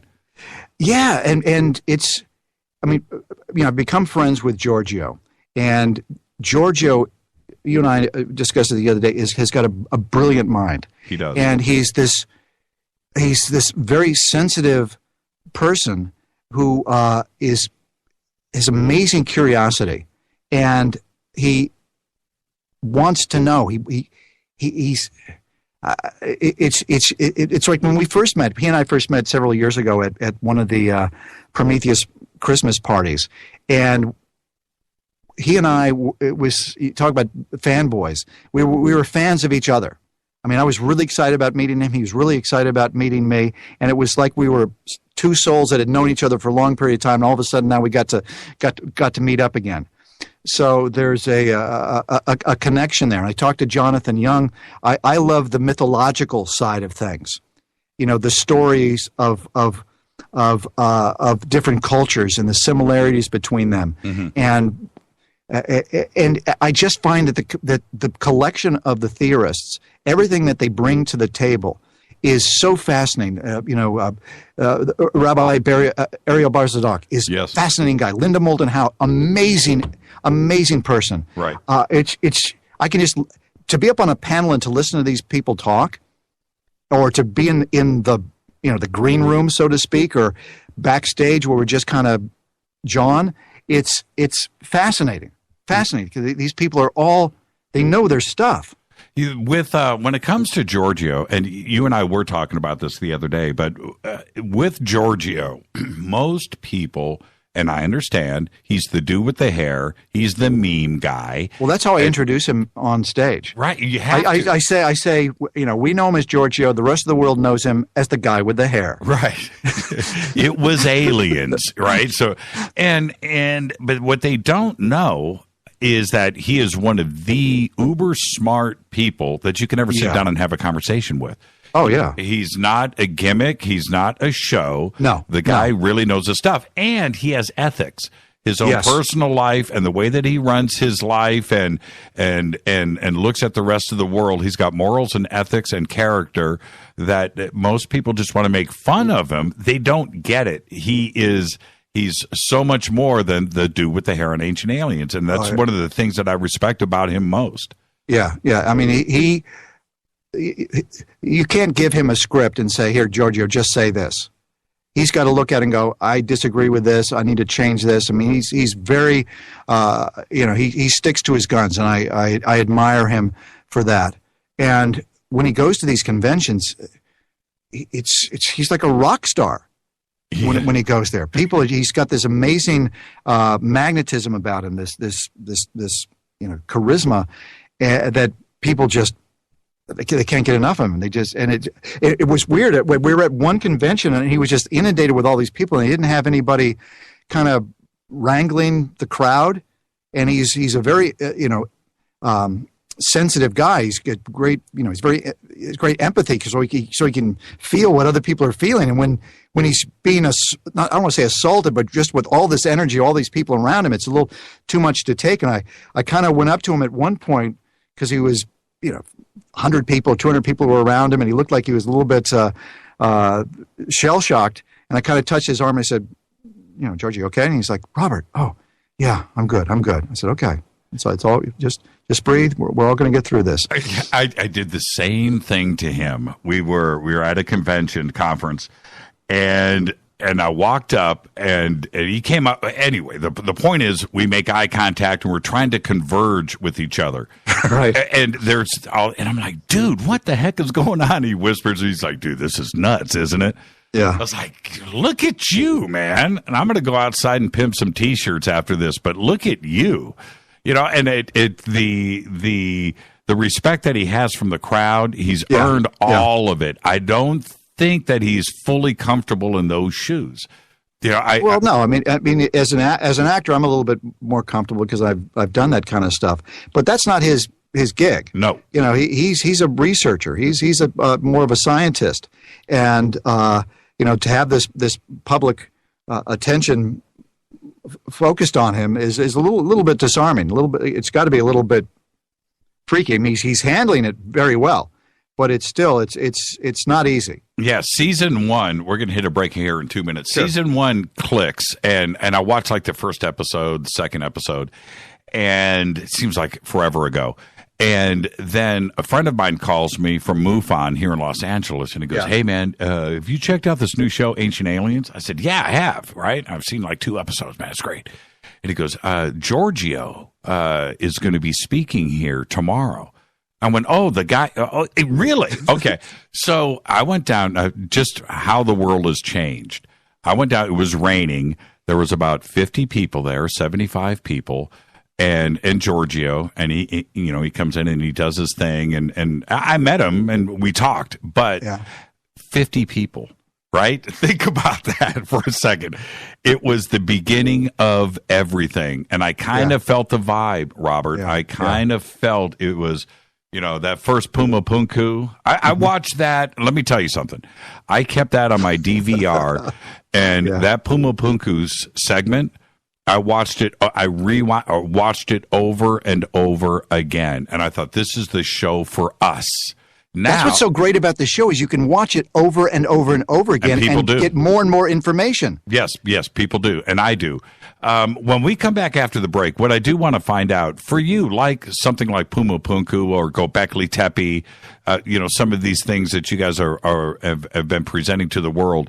Do you go back and research? Do you go back and check out Puma Punku yourself? Do you jump online and go back and study? Well, Actually, I do look it up. I don't look it up beforehand, but afterwards, especially if there's something that's really fascinating that is in the episode. And there was something that happened a couple of weeks ago. I'm trying to remember what the heck it was. Oh God, darn it! I can't remember what the heck it was. But it was all of a sudden it was like millions of people have done blah blah blah blah blah blah blah. And I thought, that's fascinating. Are you serious? Really? He said yes. So I looked it up. So yeah, actually I have. Yeah, you have to. I do the same thing. Because I'm curious about it. I mean, I'm talking about it, and I think, wow, what is this? Our guest tonight, Robert Clotworthy. This is Fade to Black. Yep, the conversation is going to go everywhere tonight, I promise. Now, Robert, go check your notes. I just texted you the line. You can do it when you come back. This is Fade to Black. I'm your host, Jimmy Church. I'll be right back.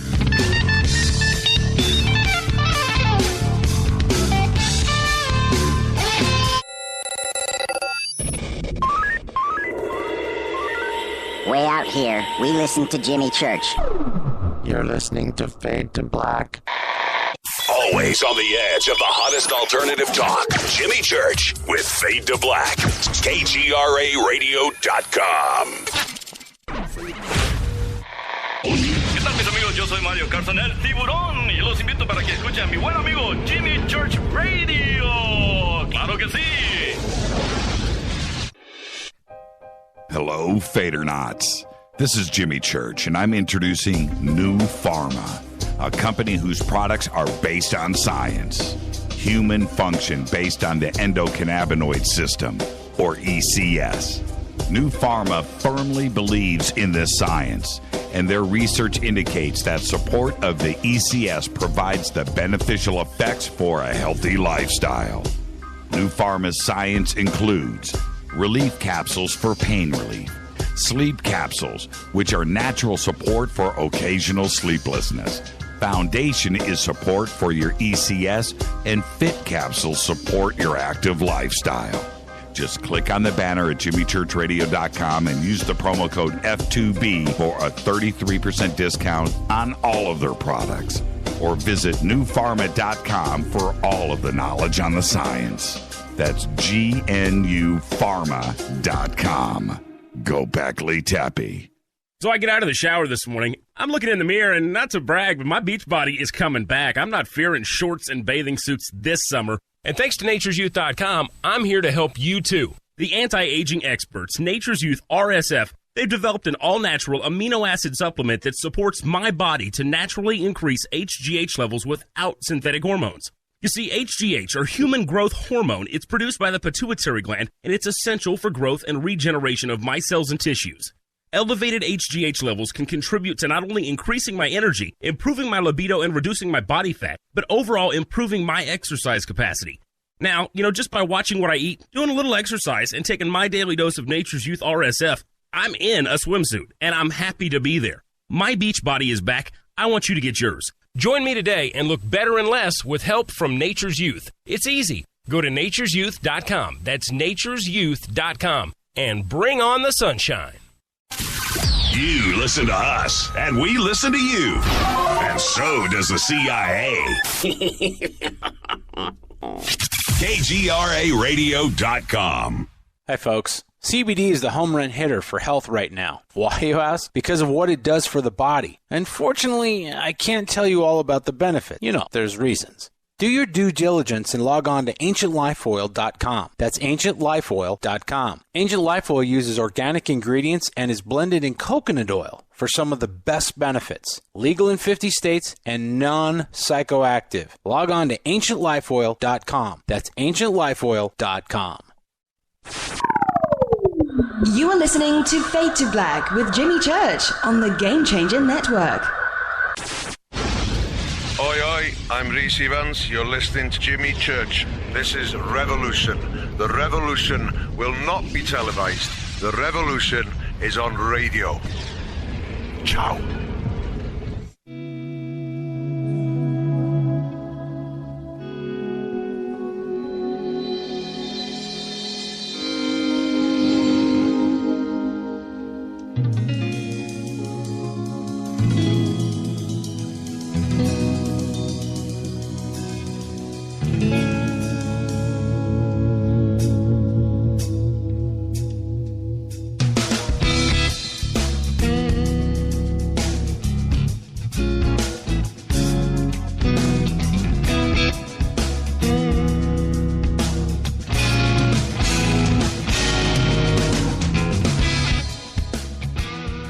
Welcome back, Fade to Black. I'm your host, Jimmy Church. Our guest tonight, Robert Clotworthy. I hate to say it again, but he is the voice of Ancient Aliens in our world. This portion of the broadcast is brought to you by Life Change Tea. Just go to the banners right now at jimmychurchradio.com. Forget the tea.com. Mention Jimmy when you order, either over the phone or online, and you're going to get yourself some free shipping because you know somebody. Robert, I know that you're listening to my commercials. It's got to be like nails on a chalkboard listening to some schmo amateur dude. I didn't want to say it, but yeah. No, I think you're doing a very good job, Jimmy. Oh, man. And you teach voiceover, too, as well. And is that difficult? And I'm being serious for a second here. Is it frustrating, or are the students? I'll tell you what. It's a couple of things. It can be because I do it. I used to do martial arts for a lot of years, and one of the things that we taught in martial arts is that to really understand something well, you have to teach it. So in the Kung Fu, the style that I taught, there was a different respect given to people that were teachers as opposed to people that did it. So to be able to teach it, and to be able to teach it in a way where somebody can actually understand what it is that you're talking about and learn from that, takes a greater understanding on my part. So it challenges me to teach. Now, can it be frustrating? Yeah, because there's a lot of people that come in, like we talked about earlier, who just have what they consider a nice voice. And I remember one student came into class once, and I always ask, what brought you into class? Why are you here? And he says, I need to make a lot of money right away. You're right. I thought, okay, well, play the lottery. Yeah, buy a lottery ticket because this is going to take some work. So there's that, but for me, I get an appreciation that there are so many more people that are constantly coming in that I appreciate the opportunities that I have and the position that I'm in.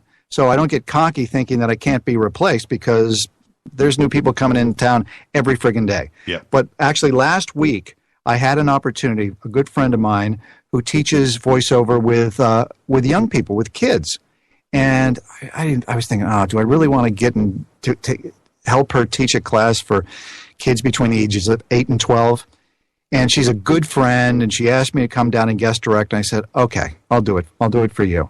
And I went there, and I had the greatest time. And the reason for that was that the kids they have the attitude that the adults need to have. They came there to play. And when you gave them an idea, like you said, okay, imagine that you're talking to your best friend. They were there. They were talking to their best friend.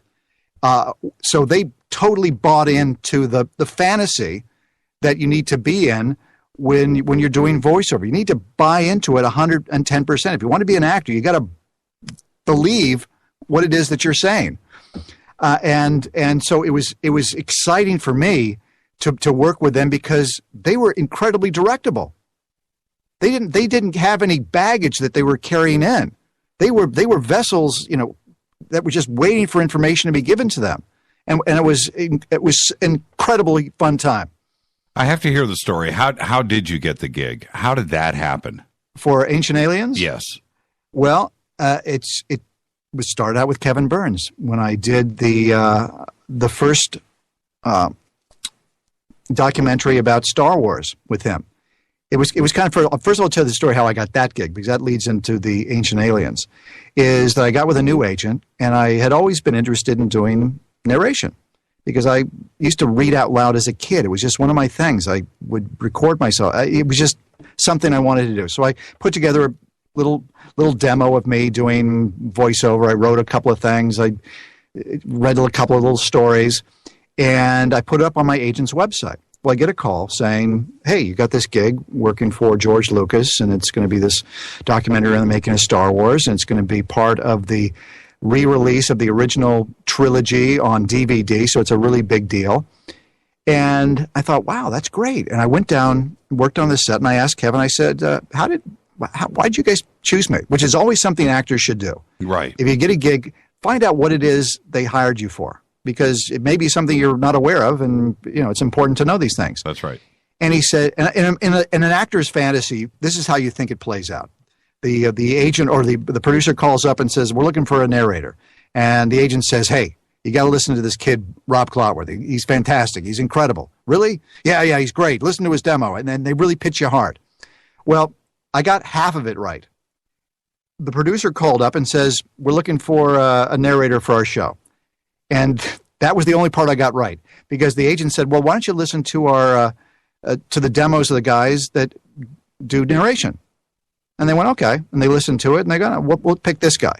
Well, later on, I did some research, and I looked at, I'm sure you know what Voice Bank is. Voice Bank is, where all the actors, all the agents have their demo reels. Well, each agency has their own list of different categories. There may be a category for adult men commercial, adult female commercial, promos, narration, whatever it might be. And obviously commercials, that's the biggest list. Promos is a smaller list. You go into trailers, an even smaller list. I went to where it said narration. There were only like 5 or 6 people. And it wasn't because everybody else couldn't do it. It was because I was proactive enough to actually put together a demo and put it up on the site. And because I did that, I got the gig working on Star Wars. Now, Kevin Burns was the producer. He's the producer of Ancient Aliens. That he likes what I do. If you hadn't have taken that step, right? None of this would have happened. Wow. Somebody else would have been doing it. Wow. And that is absolutely fascinating. And Yeah. I have gone through there over the years and listened to different things. And I'm just going to say this really quick. You find out how good people are. Oh, yeah. Ooh, man, male, female, whatever type. I mean, they are so well rehearsed, so polished, so together, because it is so competitive. And I know I sound like I'm running this into the ground. People don't know Well, and the good people make it look easy. Yeah. That's the thing. Now, it looks like we're not doing anything. We were talking about for the geeks out there, really quick. What is your gear in the studio? Oh, I've got a couple of things. My preamp is an Avalon 737, and the microphones the interface that I use is an Apogee Duet. What we're speaking on now is the Sennheiser 416, which is just a very directional microphone. And I use that when I do commercial copy or commercial auditions. But my mic of choice, the one that I use when I go into the studio to do Ancient Aliens or if I'm doing animation or any kind of narration, is the U87. And you're using the compression off of the 737. You don't have like an LA2A. I just used a little bit of compression, not a lot. Right. So no LA2A, LA3A, 1176. No. It's just real simple, down and dirty. Well, you know what? And the Avalon. See, this is what's trippy about the Avalon, and then we'll move on. This is just a geek thing. I don't think Avalon had any idea. It was built for music, that it would be the voiceover artist box of choice, and it is certainly it's required. It's required. It's what everybody has today, and it looks good. Yeah, I got the black face with the purple dials on it, so it's really kind of cool. It's like the 10th anniversary edition. Yep, I remember. Yeah. Yep. Okay, so that's your setup now. Where was I going? Okay. So back to some of the guys from the past. I do want to talk about Don LaFontaine for a minute, because he was a guy that was immediately recognizable. I cannot imagine how many tickets to movies he has sold, right? They called him the voice of God. He was the voice of God. Did you get a chance to hang out with Don? I never met Don. I have good friends that were very, very close with him. So I've heard a lot of Don LaFontaine stories. In fact, I think he has the record for the most Screen Actors Guild contracts of any actor ever. And it must have been, meaning that he worked on, every time you work on a job, you get a contract for that job. It's got to be tens of thousands, if not hundreds of thousands of contracts that he did. Now, because he was working all day long, every day. And that means residuals coming out the yin-yang. I don't think that Don really had to worry about the right side of the menu when he went to a restaurant. Right. He just looked at the left side. Whatever looked appealing, he ordered it.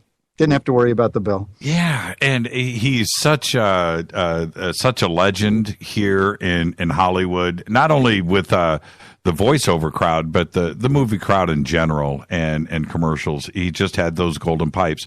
Who did you look up to growing up? Well, my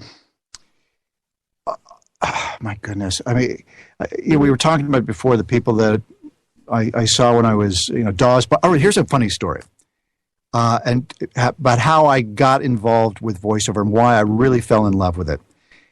I was a very picky eater as a kid.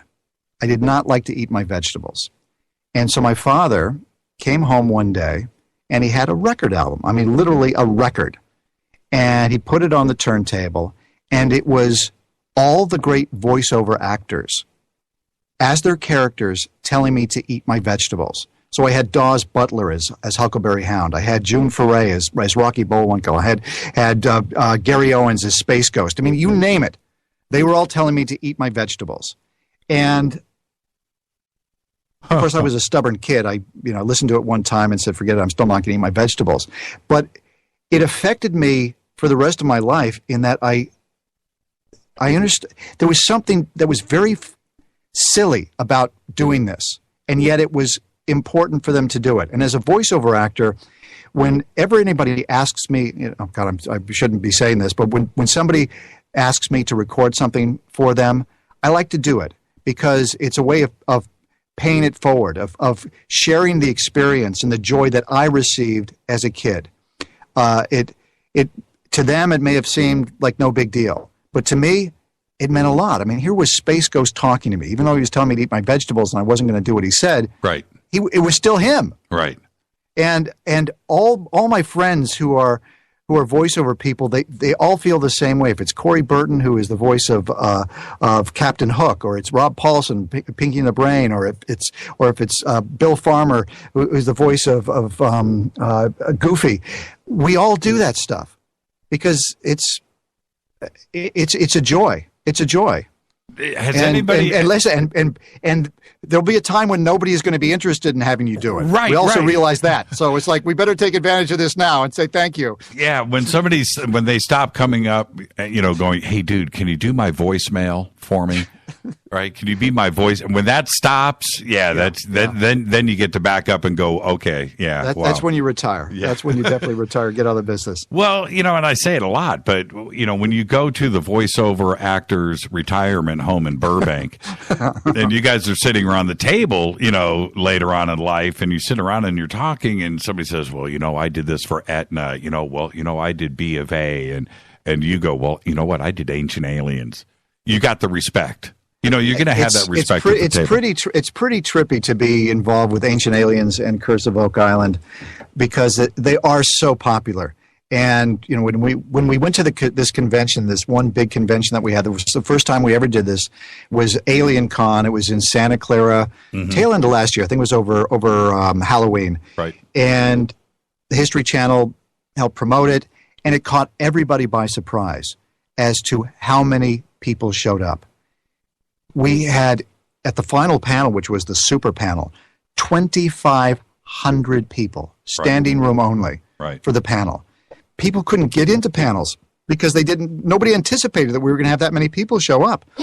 And all of the people, to a man, to a woman, were incredibly sweet. These sincere, intelligent, bright people who are just curious. They're searching. They're looking for answers like the rest of us. And it was an amazing experience to be around them. And I always got this is how the conversation goes with the people that come up to me, and it's usually the women. The women come up to me and they say, "Robert, we love your voice. You put us to sleep, but in a good way." Right. That's funny. Yeah, this show runs into the late hours. I hear that often enough too, but mine's more of the bad way. So, and I really mean that. Back to Ancient Aliens, the success of the show. You have a certain segment, Robert, that are the hardcore UFO fans that are there for that, but that is not the show would not be a success if that was the audience, because that's small. It is a success because of the exposure to the people that have no clue who Von Daniken is. Yeah. And how do you explain that? Is it just because everybody has accepted that the alien question is obvious? We're not alone in the universe. Or is it the opposite of that? Because it is exposing millions and millions of people to this subject that would have never been exposed to it otherwise. I think it's probably a combination of the two. I know what draws me to the show, because I do watch it afterwards. I like to tune in, for a couple of reasons. One, to kind of see how I'm doing, just kind of a professional check, make sure that I'm hitting the beats, that it's coming across the way I want it to come across. Right. But I've heard my voice enough that I'm able to separate myself from that experience, which is not easy to do. When you hear your voice, you're thinking about you. And for me, I like to separate myself and go, okay, let me look at the show as a whole. And I think that for me, what draws me into the show is the history that we bring to it. The theorists are fascinating. They bring an interesting slant and they ask wonderful questions and bring up great theories. But for me, I just love the history. I always loved history as a kid. So finding out about, we did, God, my goodness, we just did a show a couple of weeks ago, and it was about, I don't know if it's aired yet. It's about architecture of the gods. It was about alien architecture. And talking about the size of these stones that are parts of these ancient structures that are larger than anything that we currently use to build. It's like, how did that get there? How is that possible? for that to be? How are the, you know, when they say the pyramids, for example, like in the pyramids, in the chambers within the Great Pyramid, there's no soot on the ceiling. How did that? Why? Right. They must have used torches, or maybe not. If they used torches, there'd be soot, but there's not. So I love the history. I love the mythology. So I think that, and I like the fact that it gives you things to think about. It's in a world where we're force-fed information, told to believe it. Where for a show to kind of give you the option of saying, hey, listen, we don't know the answers, but here's a possibility. That's why I say, is it possible? Could it be? Because we don't know. Maybe it is possible. Maybe you're looking at the show and go, no, that's impossible. But the other one, maybe that's possible. Maybe we give you 10 possibilities in the show. 9 of them you think are impossible, but one of them is possible. Do you understand the influence that you've had on other narrators out there now? Do you feel that vibe? And do you catch narration that is going on television now and you stop and go, well, that kind of sounds like me?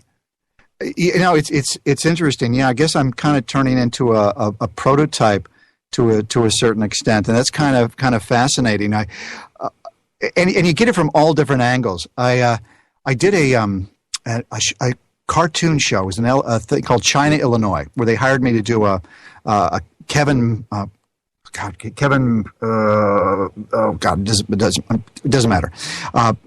An impression of him, and God, I wish I could remember who it is now. God, I'm driving me crazy. But anyway, and I was talking to the producer, and I happened to mention that I did Ancient Aliens. He goes, my God, that's my favorite show. And 3 weeks later, they wrote an episode for me, and they had me do the character. And I did the character. It was a teacher at the school, and I did it as the Ancient Aliens narrator. So even if the line was written where it's as written, it says, "Hello, my name is Carabas." You know, that's how you would say it if you were walking into a room. I did it as the narrator. I went, "Hello, my name is Carabas." And it was so freaking funny to do that, to have some fun. So, and South Park has made fun of us. So whenever we become part of the public lexicon, even though they're making fun, it's a tribute to the show. And the Simpsons have made fun of us. I did a series of promos for The Simpsons as the narrator. That's funny. Yeah. Have you ever gone into the voice, like when you're ordering food at a restaurant? You ever mess with somebody? Well, no, not at a restaurant, but what I like to do, if I'm at one of these conventions, you know, when you're in voiceover, people don't know what you look like, and you have a banner that behind you that says Ancient Aliens, and they look at you and go, okay, what do you do on the show? Right. And I like to get up to their, right up to their ear and say, ancient astronaut theorists say yes, and then watch the expression on their face. It's priceless. What I'm going to do is I'm going to video the people reacting and just put together a little video clip of that, because it's really, really sweet. Because people tell me that I'm like part of their family. They'll turn the show on at 9 o'clock in the morning on Friday, and it's playing all day long. Yes, I know. Or they play it. They play it at night to help them go to sleep, because they know that when whatever it is I'm saying, now that I've got it handled. Bad things are not going to happen to you.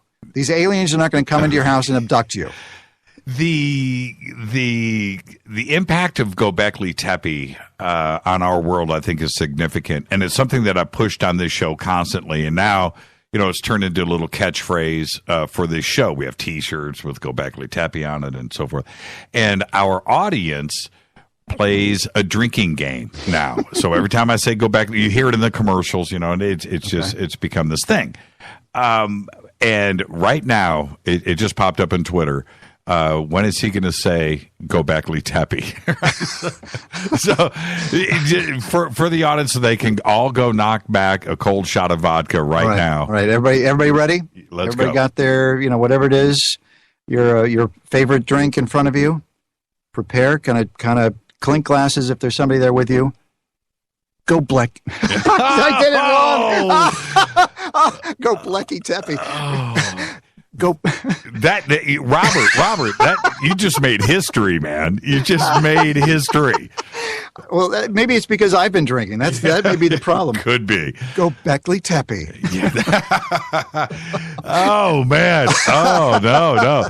That's going to be on YouTube tomorrow. That's good. Absolutely. That's good. Go play. That happens all the time in the studio, man. All of a sudden you'll invert an L and a B or whatever, and it's like, what the heck is that word? You just invented something new. I'll say this. I do a lot of conferences, right? And I'll do Ancient Aliens panels, and I'll have everybody up there in a row. Linda and Jason.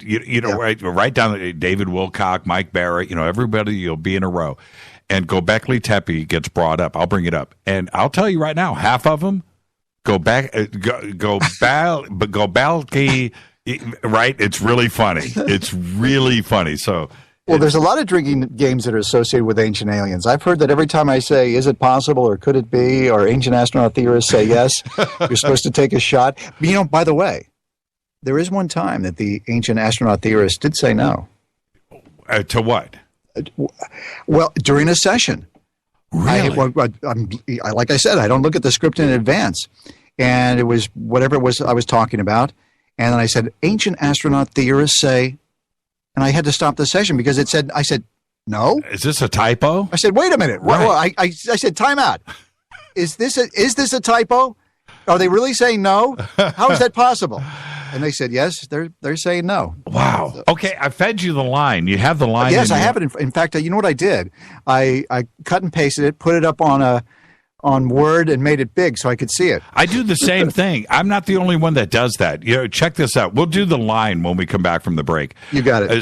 I use Notepad, bold face, 38-point type, right? Yeah. And I thought I was the only guy that did that. So I go over to Coast, where I host over there on the weekends. Yeah. And I go in, and George was there on Thursday night. I'm there on Friday night, and George's notes are there. And there it is, all 38-point printed out. I was like, oh, I'm not the only guy that does this. Yeah, George was at the Alien Con with us. He's a good man. Fascinating. I didn't go to Alien Con. You know why? Why? History Channel had me filming our series that week. And I was like, wait. Yep. How is that possible? Yep. Well, hopefully there'll be another one and you're going to be there. Well, I look forward to it. I was so bummed out because all of my friends, you guys are all up there and I'm down here working like a slave. So there you go. That's why it was great. It was fascinating. If I hear that one more time. All right. I'm just pouring salt in the wounds, aren't I? Let's take a break right here, Robert. When we come back, I want to talk about the Curse of Oak Island. We talk about that a lot on this show, Oak Island in general. Our guest tonight is Robert Clotworthy. I'm your host, Jimmy Church. This is Fade to Black on the Game Changer Network and KGRA, The Planet. We'll be right back.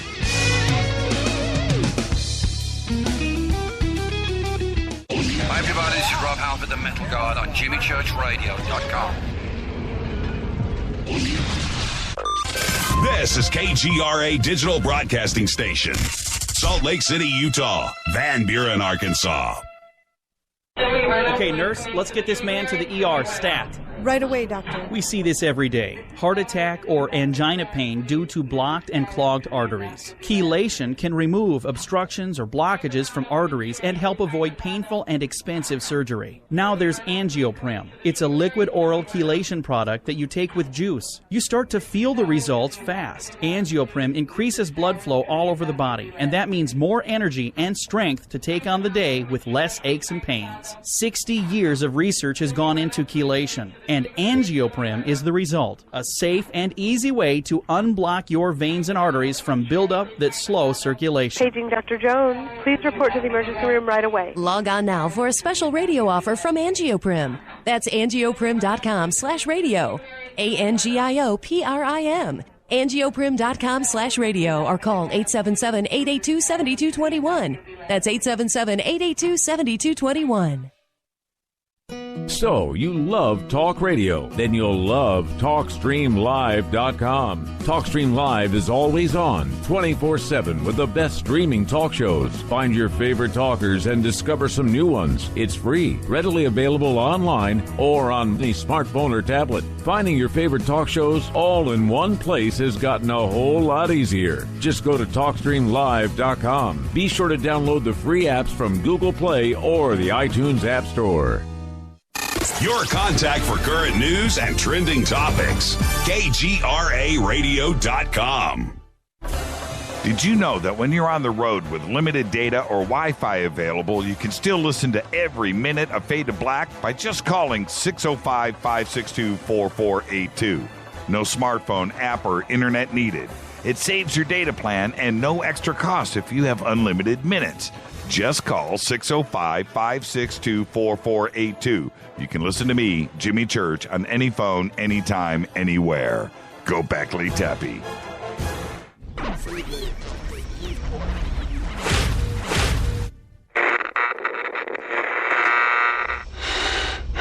You want to know a secret? I love ponies. I really love ponies. I'm serious. I couldn't stay sane without ponies to brush. Why Fade to Black? Because you never got that pony, damn it. This is Fade to Black with Jimmy Church on the Game Changer Radio Network and KGRA, the Global Radio Alliance.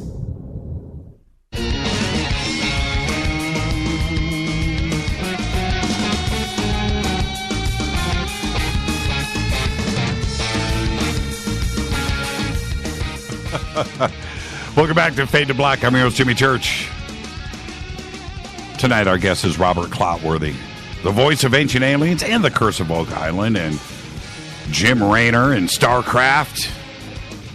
Man. You know, Robert, what do you do with your resume? Do you have an abridged version of it? Yeah, of course. I mean, it's all depending on what you're auditioning for. You kind of highlight certain things, and as you work more and more, you drop other things off the resume. So yeah. Okay. Well, let's do. Before we get to The Curse of Oak Island, we'll go ahead and do this now. I'm going to give you some direction. Okay. I'm going to act like a director in the studio that is ordering half cap cappuccinos and ordering the production assistants around. Okay. So it'll be something like this. It'll be, okay, Robert, can you give me more of the narrator? I need the narrator on this one. Okay. Jimmy Church and ancient alien theorists agree that the Earth has been visited by extraterrestrials for thousands, if not millions, of years. Does that, and see, what's great about that is it's just you. Right, that's who is reading that line. And for voiceover, aspiring voiceover actors, sometimes they just don't get that, do they? Just be yourself. You've got to come from a truthful place. You got to be you. I mean, the you is what separates you from everybody else. That's always the point. Yeah. I go back and, I haven't done this in years, but if I go back and listen to some of the original radio stuff that I had done in 2008, 2009, I shoot myself in the head. I'd rather cut my arm off than go and listen to that. And I thought I was the dude. Yeah. Right? And I used to, again, you're going to laugh at this, but I used to bring notes, newspaper articles, stuff, and bring all this stuff in for a show. Yeah. That's the exact opposite of what you need to do. You need to just connect your brain to your jaw and get the ideas, get the thoughts out, and be yourself. Don't. I mean, one of my favorite quotes, Pablo Picasso said he studied his entire life to learn how to paint like a child. And that's it. You do the work, but at a certain point in time, you have to let it all go and just be present and just be there and just allow it to happen. Now, if you don't mind, I want to talk about The Curse of Oak Island, which is, to me, the opposite of Ancient Aliens. Ancient Aliens, you're presenting the ideas and the theories, and you allow the audience to go out and research and wonder and find the knowledge for themselves. The Curse of Oak Island is in the pursuit of something, buried treasure. Right. And I feel that, look, I'm under contract with History. So look, I'm not bagging, but we kind of know the ending of the show or the series. You know what I mean? It doesn't resolve itself. Do you think that something will be found? What do you think? Do you think? What do you? Yeah, like everybody who watches this show, I'm hopeful, and this is what I love about this show. First of all, the brothers are incredibly fascinating. The relationship that they have that is truly special.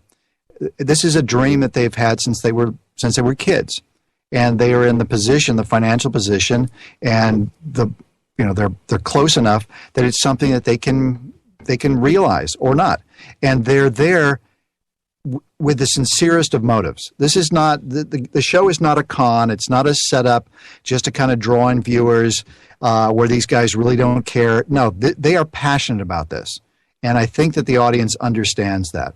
And it's also a show about the search for something.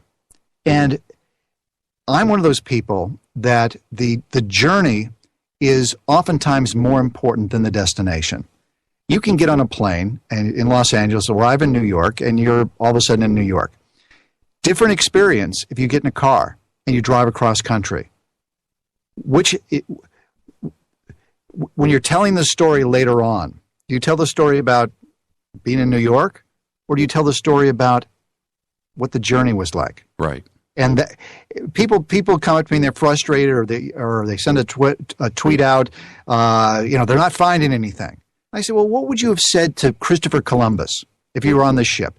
You're 6 weeks out from Spain. It's just water. We're not going to find anything. Turn around. Or you're an astronaut. You're going into outer. There's nothing up there. Why you haven't found anything yet? Why we're looking. It's like intelligent life out there.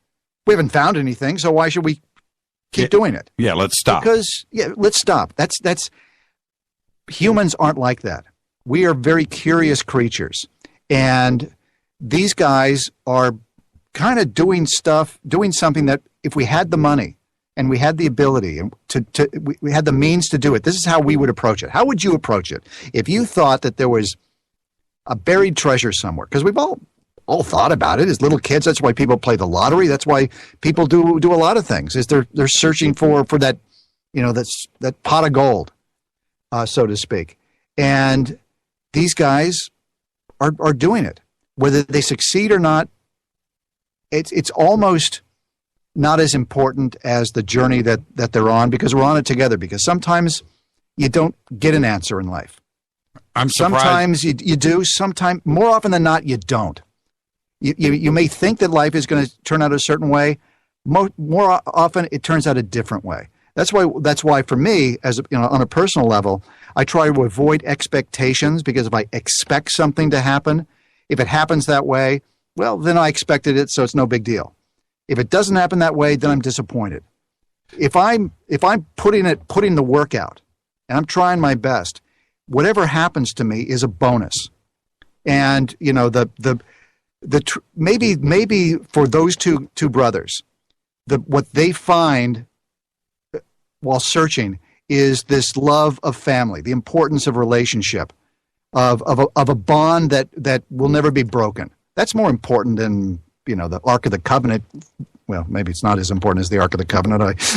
The Ark of the Let's face it, the Ark of the Covenant would be pretty amazing. But I'm intrigued by this show. I find it incredibly fascinating. I hope they find something, because I want them to succeed. The relationship between Marty and Rick is most of the appeal of the show, because they are brothers. But I am surprised that one of them hasn't killed the other, and that would make some pretty good television. But those guys, maybe that would be the seventh person has to go before the treasure will be revealed. And it's part of the appeal of the show. The frustrations that these two. I mean, look, if they weren't brothers, it would have been over a long time ago for sure. with Oak Island, did you know coming into Oak Island, were you a fan of the legend? Did you know what you were getting into? No, I really didn't know about it. And again, the producer wasn't Kevin this time. One of the other producers, he thought, we may do. I think the first season was 4 or 6 episodes. It wasn't a lot. And he thought, this we'll probably do 4 episodes. That'll be it. But it took off. And so again, it's one of those shows that it's just connected. And it's the #1 show on History Channel. We have over 4 million viewers each week watching the show. It's crazy. It beats out a lot of broadcast television. It's insane, the popularity of the show. And it can't be because people are just hoping or are watching it because they want to find some gold down there. There's something more than that. As the producer told me, Kevin, he says, this is a show. It's not a show about finding treasure. That's one episode. We dig it up. Here it is. This is a show about the search for treasure, the search for something. And what are you willing to do to realize that dream? Are you really willing to risk for that dream? And these guys are risking. They're putting themselves out on television every friggin' week, and they're not succeeding every week. Sometimes they do, sometimes they don't. But it's like life, and I think that pulls at us as humans. We want them to do well, and I can understand why people get frustrated because we live in a society, in a world where we want immediate gratification. But listen, it doesn't always happen that way. The show itself, the way that it is presented, like I said, is the opposite of Ancient Aliens. Mm-hmm. Did they, when you come in to narrate that, what did they ask of you?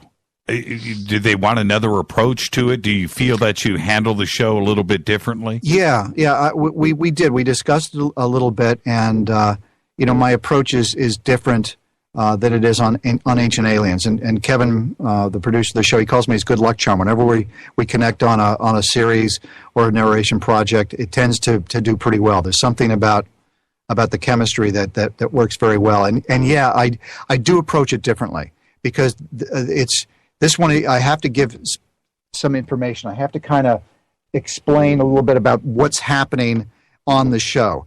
I'm not asking as many questions in this one as I am in Ancient Aliens, where I'm basically kind of posing the questions to the audience and presenting some of the theories. This one, it's like I have to tell you how it's playing out. So it's almost like to a certain extent, it's like a play-by-play announcer, but that's not really an accurate representation of what it is I'm doing. Well, you also have to. It's a continuation. Yeah.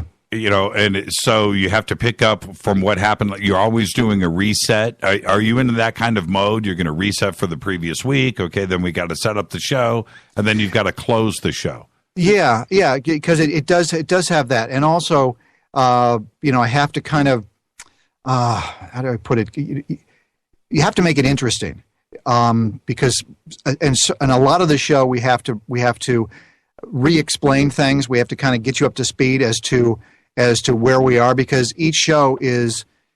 I don't think that people are going to rewatch The Curse of Oak Island like they would rewatch Ancient Aliens, because Ancient Aliens, each one is a standalone show. This is more of a procedural show where one episode leads into the next. It's almost like an episodic program or a soap opera, in that each show is a continuation of what happened before and a setup for what's going to happen next. But they don't know what they're going to find until they go up and do it.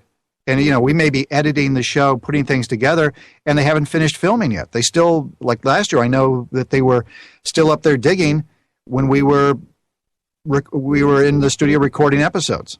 Here's my idea, and you can speak to the producers, but this is my idea for The Curse of Oak Island. I've got Kevin on the hotline here, so I'll call him right away. Yeah, let's do this. Dig up the whole island and move it. I kind of like that. I kind of like that idea. I mean, what's left? It's not that it's such a small. When I had first heard about Oak Island, which was in the mid-'90s, right? And there was a single website about this on all of the internet. And I was like, wow, okay, this is cool. And I did everything I could to investigate it. Now, here we are in 2017. I love the show. Yeah. But when I first saw the island, I thought, now, how many places, it's tiny. It's a very, very small place. And at this point, I don't think there isn't anywhere on the island that hasn't been, dug up, turned over, investigated, metal detected, the entire. So just dig the whole thing up. Just dig it up and move it. Well, and over 200 years, a lot of stuff has happened. So a lot of the original clues or markers that would lead you to where a treasure might or might not be are gone. I mean, people have dug tunnels, they've blown up things, they've buried tunnels. Died. So you're out there digging, and you're thinking, am I finding something that hasn't been dug before? Or am I going where somebody else has already dug? It's challenging, and these guys bring in these huge machines, and you just think about the expense of that, and it's like a needle in a haystack. You've got something that's about the size of a manhole cover, and you got to put that. Maybe that's the circle. That's your bullseye. Where do you put it on an island? Yeah, and I'm investing $1 million in this one. What if I'm off by 2 feet? When Rick turns to Marty, okay, so now what do you want to do? I want to bring in some nuclear devices. And Rick's like, we can't afford it. It is just a fascinating show, but that's what it's come down to. Yeah. And now because of the non-resolve, right? And I get that. Unless they find the Ark of the Covenant down there or Shakespeare's plays or whatever could possibly be there, unless that is found, the show's going to continue. Could it go on forever? I mean, seriously, could it never end? Well, I think it's always up to the brothers as to what they're going to do. I know that they have, it takes a lot of time away from their families. And they're very family oriented. To go up there and spend 4 or 5 months, or however long they're up there, digging and living in a whatever that little hut or whatever the shack that they're in there. Right. So it's up to them. I know that they have the passion for it, the desire, and they've got the dream.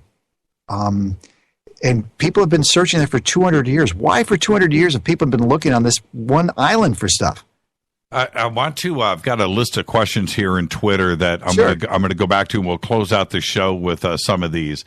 Your direct ideas behind certain things. Okay, we have not only Pumapunku, but we have Egypt, we have Cusco, we have Peru, we have Mexico City. These megalithic Baalbek, we can go all around the world and look at these specific sites. How do you think the giant megalithic stones were moved? Oh, my goodness. To be honest with you, I have no idea. Modern man can't move those friggin' things. Right. How ancient man did is beyond me. I have absolutely no idea. I mean, the Egyptians discovered the Sphinx. They don't know who built the Sphinx. I know, right? What is the and there's erosion on it from water. It rains in the desert there like what, 1/10 of an inch every 10 years? Please, something. I have no idea. Haven't a clue. That's why people watch the show. That's why I'm intrigued. I would love to know the answer to that question. Are you kidding me? Today, with a modern crane, and this is what is fascinating, the modern biggest thing out there can move something about 50 meters out and 100 meters up. Yeah. Okay? 10 tons. 10 tons. Now, right? And we go and we jump on the other side of this and we start talking about 50 tons, 100 tons, 200 tons. I don't know. I have a problem, working the remote on my TV. You're asking me how to move a 50-ton, carved stone and move it up, 100 feet in the air? I haven't a clue. Yeah. We did an episode about, levitation.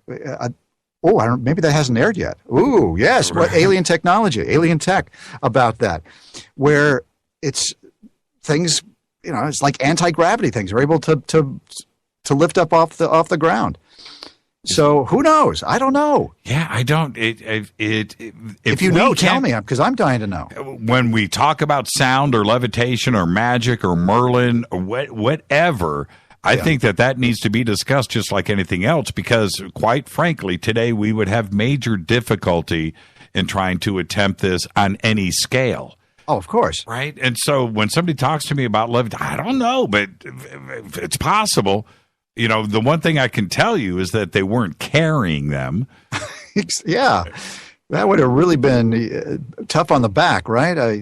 Who really need a chiropractor after you move that 50-ton block. Who built the pyramids? Who built the pyramids? Nobody's covered it more than Robert Clotworthy. Okay, now that the thing is, I don't have the hotline that tells me the answers to all the questions. I'm like you guys. Nobody knows. We did an episode about Khufu, and because his name was forged, forged, so they just assumed that it was him, right? But that built it. Who knows? I mean, I could think the Egyptians probably built the pyramids, but did they have help?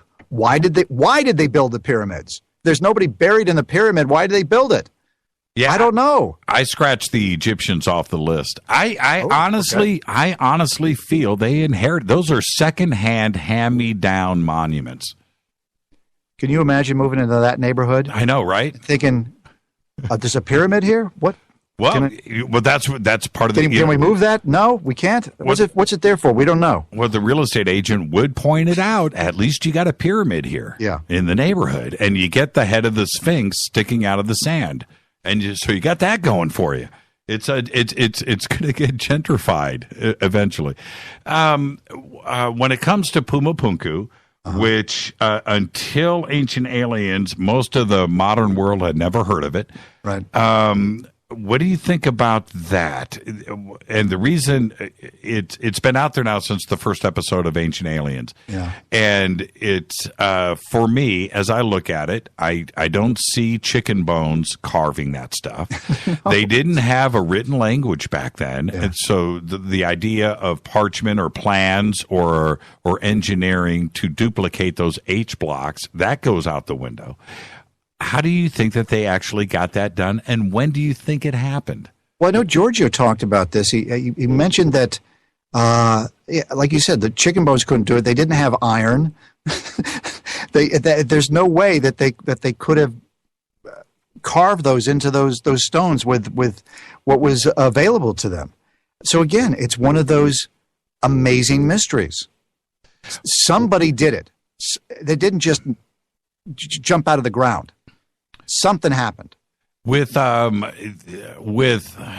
Orthodox academia, Robert, as you know, you've talked about this enough now, telling us that everything started at 3000 BC in Sumer, Mesopotamia, and the Fertile Triangle and the Valley and Tigris and Euphrates, and they want us to think that laws, agriculture, astronomy, mathematics, written language, laws, courts, governments, everything's the wheel, right? Everything started at 3000 BC all at one time there. When we talk about... Was Elon Musk involved with that? Because totally. that'd be the only answer as to why all that stuff happened all at once. Exactly the point. And you have to be taught these things. You don't invent them. Everything is taught. Everything is learned. And with the Ancient Aliens proposing that this is not the case, that there had to have been somebody teaching somebody something. How long do you think that was really going on? If we go with Darwin, we're talking about millions of years. How old is us before 3000 BC? All I know is that whenever they discover something, it seems like they discover something older than they ever thought. Didn't they just find something, the oldest bones of a human that were 100,000 years or so older than anything that had ever been discovered. That's right. Before. So they're constantly finding that what they thought was the past really was not as far past as it should have been. They keep having to go back further and further and further and further and find more and more evidence that there was life, or there was cultures, or there was human beings, or something else that was on this planet before they thought it was. And we did it. I think we did an episode about fossils that, with carbon dating, it only goes back, I think it was 50,000 years, and you can't carbon date rocks. And what they try to fill in the missing years is through fossils. Well, it takes a lot for a fossil to be created. The chances that you and I are going to be fossilized and somebody's going to discover us a million years from now are close to zero. So you think about all the stuff, all the creatures, all the things that happen on this planet that didn't turn into fossils, that we're never going to know existed because we don't have any evidence that they were on the planet. So it's like Curse of Oak Island. You're searching, but you don't know what the answer is. That's why people search. It's like when you're looking for your keys. You keep searching until you find them, right? You have to. And we're never going to really be able to find the keys when it comes to our history. We're going to find clues, more information. As we find something, another question is asked, or 2 or 3 questions. As we get one answer, we get 10 questions for every answer we get.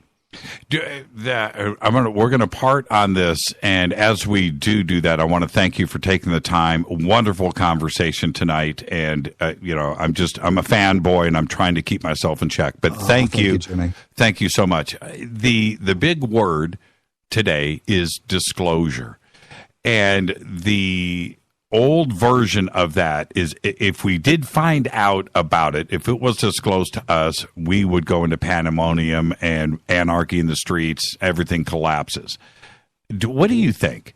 If it was disclosed tomorrow that we have had alien contact and aliens are here, is there anarchy in the streets and religions and governments collapse around the world? I don't think so. For me, it would just, as far as religion is concerned, it would give me more reason to believe, because I would think if this aliens were created, if they helped create us, who created them? Where did they come from? So I don't think it would take religion and throw it out the window at all. And I don't necessarily think there would be pandemonium in the streets. I think, it depends. Stephen Hawking says we shouldn't really want to have conversations with these aliens because they may not be so friendly to us. Hopefully they wouldn't treat us as, test rats or something, lab rats, that they would have a certain amount of respect and interest in us. Kind of like what the Prime Directive in Star Trek. Yeah. Where, kind of leave them alone, let them do their thing. That's right. Well, if they wanted to be negative, you and I wouldn't even be talking on the on this radio show right now. That's right. We would be the first two they would come after and try to silence, right? Robert Clotworthy, thank you so much, my friend. Great conversation. Now, thank you, Jimmy. Thank you, everybody. Absolutely. When we bring you back, we'll open up the phone lines and we'll let the fans join in on the conversation. Robert, thank you so much. Great. Have a great night. Robert Clotworthy, Fade to Black. Thank you so much. The voice of Ancient Aliens, The Curse of Oak Island. Now, this is the point, and I hope that I did this for everybody, that I just wanted to be you tonight on the show, and I wanted all of your questions answered. And that is the guy. That's him. He's the voice behind all of this, and I hope you learned something tonight. I'm going to come back. I'll open up the phone lines and get to all of the news that you know absolutely nothing about. It's Fade to Black. I'm your host, Jimmy Church. I'll be right back.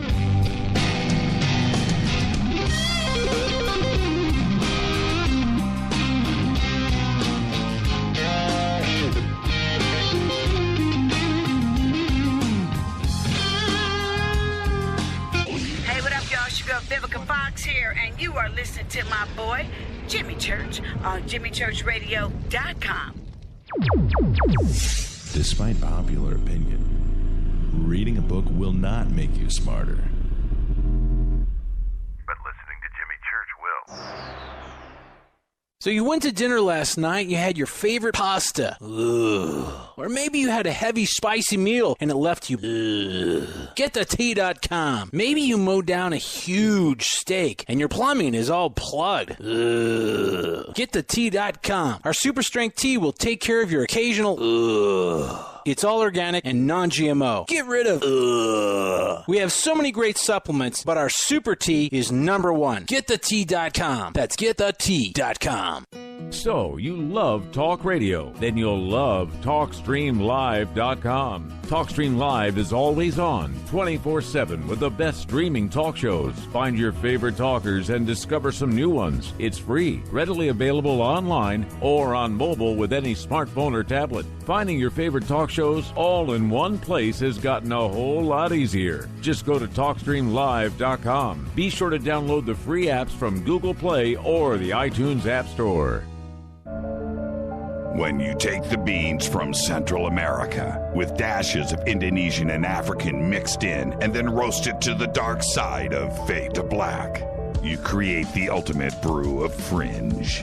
Introducing the Fade to Black blend from Rivermoon Coffee. Yes, Rivermoon's darkest customized roast was created for the love of Fade to Black. The alchemy of masterful roasting and smoking the beans is in every sip of this full-bodied, dark Java. I need my coffee dark, deep, with distinct bittersweet chocolate highlights, just like the bunker. Leaning further into the darkness of the roast is Fade to Black blend from Rivermoon Coffee. Just click on the banner at jimmychurchradio.com and use the promo code F2BBLEND for 15% off of your order today. Go Beckley Teppy. What's up, Fadernauts? Studio Dome loves Fade to Black and the F2B audience so much that they have put together the ultimate stereo Bluetooth system. They've done it just for you. Man, check this out. The Studio Dome SBB2 stereo system is here. It's featuring two Studio Boombox 2 SBB2 wireless Bluetooth speakers, packed in its own custom hardshell case. This Studio Dome system features the very latest in stereo Bluetooth technology. The two full-range boomboxes are in true wireless stereo. You've got to hear this. It's amazing. It's just $129 and use the promo code JCRTWS and you'll also get free shipping. It's simple. Just go to jimmychurchradio.com, click on the Studio Dome banner. Go Beckley Teppy. Erica, Brittany, Gabby, and you're listening to jimmychurchradio.com. It's not a lifestyle we chose. We were born this way. KGRAradio.com.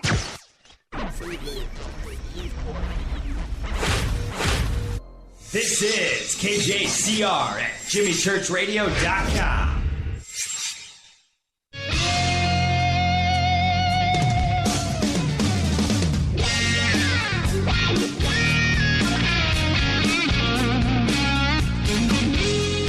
All right, welcome back to Fade to Black. I'm your host, Jimmy Church. Follow me on Twitter at JChurchRadio. That's what you want to do. Hashtag F2B is the sandbox. You can follow Robert, too, at Rob_Clotworthy. He's hanging out on Twitter right now, man. He's doing a little after-show stuff. And what was really cool, what did I take away from that conversation before I move on here, is this. He gets it.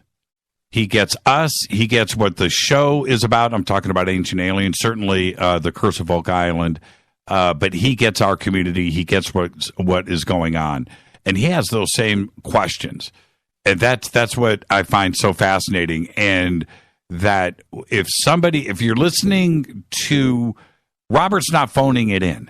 And that's my point. He's not phoning it in. So when you listen to him, the next time you watch Ancient Aliens this Friday, you listen, after listening to this show, you know that Robert is into it. He has those same questions. He's not some guy. I always wonder that about you watch a really cool documentary and you're into it and you're listening to the narrator probably has no clue. He's reading a script, he's getting a check, and boom, right? And probably doesn't go back and watch the documentary ever again and has forgotten everything that he doesn't know what the subject is. That's not the case with Robert. Robert is into it, right? And so if he's going and rewatching, I don't even listen to Fade to Black or Coast to Coast or all the stuff on History Channel. I don't watch that stuff. I don't listen to it. I first off, I can't stand the sound of my voice, but or my face. But I don't do that. But Robert does. And he is going back and checking out the subjects that they cover on these shows. I just remember that. All right, there you go, Robert Clotworthy. What a great conversation. Could have gone all night. Could have done it. You know what? I wanted to know more about Burbank and the gear and the voiceover world. I know that I talked about that a lot tonight on the show. But the voiceover world is one of the most competitive, gnarliest, nastiest, darkest out there. Trying to break into it, trying to learn. It's impossible. It's vicious, and it's one that most people don't know anything about. They don't. It is very, very competitive, and he's one of the best, no doubt. All right, thank you, Robert. Okay, let me get to some of the news that you know absolutely nothing about. I'm going to open up the phone lines, too, by the way, 323-825-5045 or 323-275-9695, and we'll do some open lines here closing out the show. I do want to remind everybody that tomorrow we are doing a best of replay.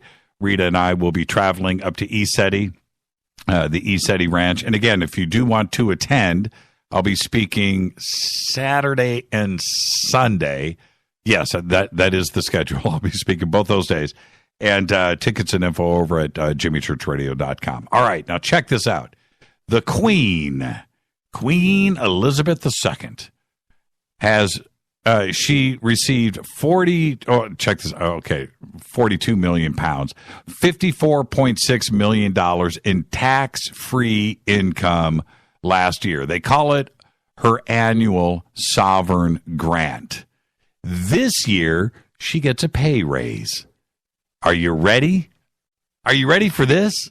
The payment's going to balloon by 78% to 76.1 million pounds, or for us, $97 million. That's right, from 54 to $97 million, nearly doubling. They're calling it 78%. I see those numbers. She's doubling her income. Payouts from the state are expected to remain at the elevated levels for the next 10 years. Why? She needs the extra dosh, the extra $45 million a year, because they're renovating and doing a facelift on Buckingham Palace. $50 million a year for 10 years. Man. Now think about that the next time you want to put in a new bathroom at the house, right? And you think what you got to go through there. Think about Buckingham Palace. Now, she is saying that the wiring and the plumbing and some of the stuff is 60 years old and they need to upgrade everything. All right, but $50 million a year for 10 years? Holy crap. And the other part of it is this. They're going to do they're going to modernize everything, right? They're going to make sure they have Wi-Fi. They're going to modernize everything, but the look and the feel of the palace is going to stay the same. So there you go, the Queen, pay raise.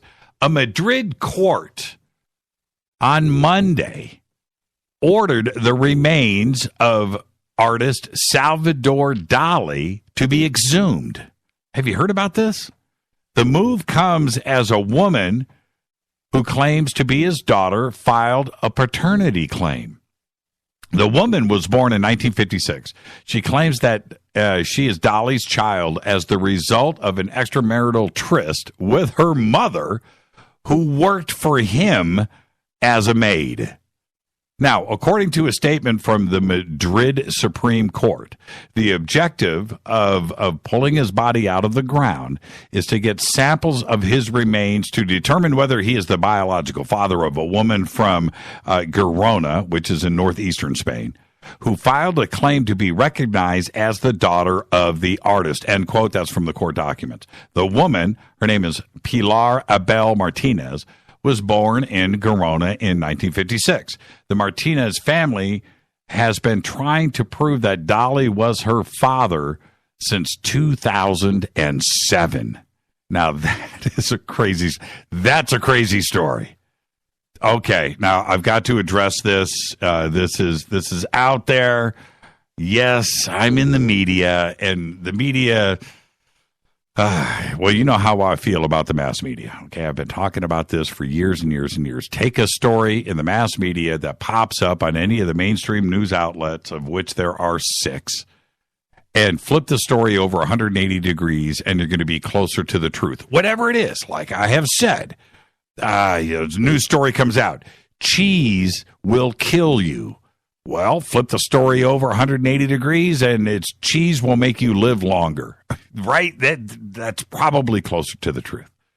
And we have been battling this, and I understand that I am part of the media, and sometimes I can sound hypocritical too. Listen to me, don't listen to them. And they are going to tell you the same thing.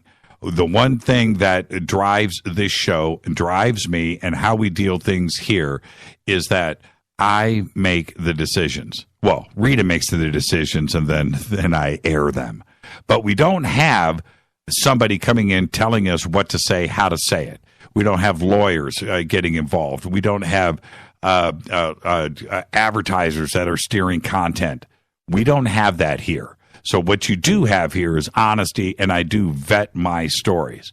But what has gone on with CNN over the last couple of days has been incredible. And then you have some of the things that have been happening directly from the White House and their press briefings, and another one happened today. I'm not a political guy. I'm not a Trump guy. I'm not an anything guy when it comes to this. But CNN has got themselves in a very strange position right now. 3 CNN journalists, including the executive editor in charge of a new investigative unit, have resigned after the publication of a Russia-related article that was retracted. Now, all of this has gone down over the last 24 to 48 hours. You've heard the stories about the retraction. Yes, they did happen. CNN did report on it somewhat. It's embarrassing, and I can understand, but they have to do what they have to do and have to state that they retracted this article. Thomas Frank, who wrote the story in question, Eric Lichtblau, the editor in the unit, and Lex Harris, who oversaw the unit, have all left CNN. They have resigned. Now, I'm quoting here from CNN. In the aftermath of the retraction of a story published on CNN.com, CNN has accepted the resignations of the employees involved in the story's publication. Now, an internal investigation by CNN management found that some standard editorial processes were not followed when the article was published. The story, which reported that Congress was investigating a Russian investment fund with ties to Trump officials, cited a single anonymous source. And that's where the problem lies. These types of stories are typically reviewed by several departments within CNN. All news organizations are supposed to accept and do this protocol, including fact checkers, journalism standards experts, and lawyers before publication. On this show, I do everything I can to vet a story, not once, not twice, but 3 times. I get hundreds of emails. Hundreds. I get stories leaked to me. I get that, Jimmy, you got to cover this. You got to cover this. If I can't go and vet the story, not once, not twice, but 3 times, I do not report it. I just don't. That's my standard here, and we will stick to it. I have, believe me, our producers here have brought me stories that I have read and said, okay, get me some more sources on this before I go and cover this. It's just the way that it is. I don't want to spread fake news. I don't want to be caught in the end, all of you, and I have my critics out there. I don't want to have somebody come back to me and go, Church, you reported on fake news. You did this. And I don't want to be part of that. I'm very, very, very cautious about how we handle things. How CNN let all of this slip through the cracks and make it all the way to CNN.com is beyond me. Apparently, there was a breakdown in editorial workflow. And when you have a news director, a news editor, a head of a department, you have a writer, you have all of that in play, and for them to bypass all of the ethical standards that need to be in play, especially with the news organization like CNN, and it didn't pass, and it made it to CNN.com, and then there was a retraction, and guys have lost their jobs, they asked for that. It is such a simple thing to do. It's journalism 101, fact check. Journalism standards need to be in play. With this show, Fade to Black is a big show. I get that, right? I understand that, but we're still small. I don't have teams of lawyers, you know, and I make sure, even with us, that our standards are met with everything. And for CNN to stumble with everything, to stumble on something as major as this, with everything that went down in 2016, my friends, everything that went down with the fake news that was coming out and generated from 16-year-olds in Macedonia, creating news sites and fervor and the madness that went down on Facebook and Twitter and Reddit and this fake stuff that it just polluted our minds. With everything that went down, how is it possible today that this could happen with CNN? And that's why I will present to you one more time that when you read something in the mass media, just because it's the mass media does not mean that it is true. It's that simple. And CNN making these mistakes and admitting to it presents again to everybody else that there is fake news out there. It hasn't stopped. And for the White House to be able to step up and go, aha, see, fake news. For them to be able to do that, because this is happening once again, we don't know what to trust. In our world, our community, this paranormal greatness that we have, this family that we have, we understand that. We do. And I know that you get it. The rest of the world does not. They do not. And when this happens, look, it is a conspiracy of the greatest order. And if the president of our country is saying you can't trust the media, and the media is saying, yes, you can, and then something like this happens, where does that leave us? Well, us, we, you, and I, we get it. We're not surprised with this, but the rest of the world is tripping out. They're like, oh, man, Trump is right. That's what's going on. Our Constitution, our founding fathers put into place the ability and the power for the media and for journalism to go and question every step of the way that our politicians run and make decisions in Washington. That's why it is there. They went through a monstrous amount of problems, and they started this country with a clean slate and wanted to put some certain things into play. And one of them was the freedom of the press. And the bias of the press on all sides has always been there.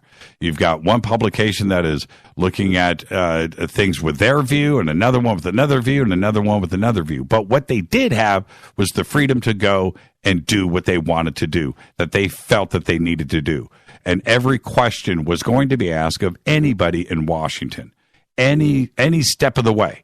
And we had those guarantees, right? But what we did assume is that there was a certain amount of honesty in the journalism, that it wasn't free will, that there wasn't lies, that things were just being made up and fictitious, right? Now, it's okay to be biased. That's fine.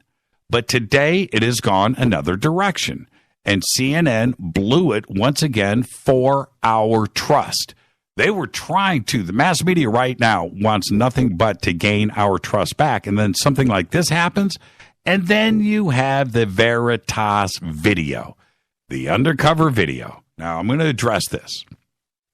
The undercover video itself where a CNN producer was caught saying off the cuff that they are using Russia and the word Russia in their news to drive ratings. Okay? I don't have a problem with that. I really don't. But it's when you are creating fake news with a Russia headline in it like they did to drive ratings, now we have a problem.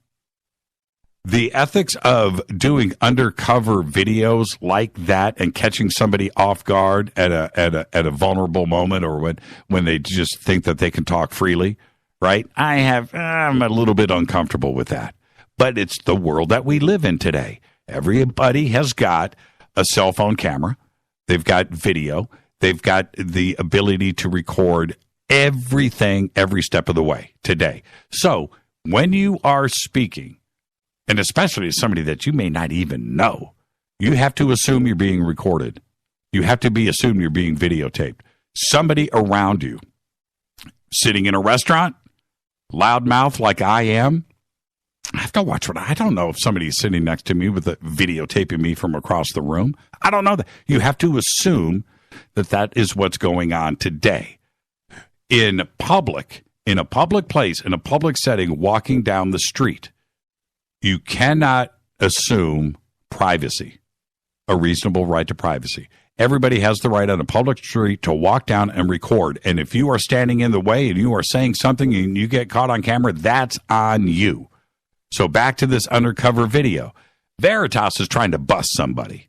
That's what they're trying to do. They're trying to sensationalize it, get clicks, ratings. That's their goal here.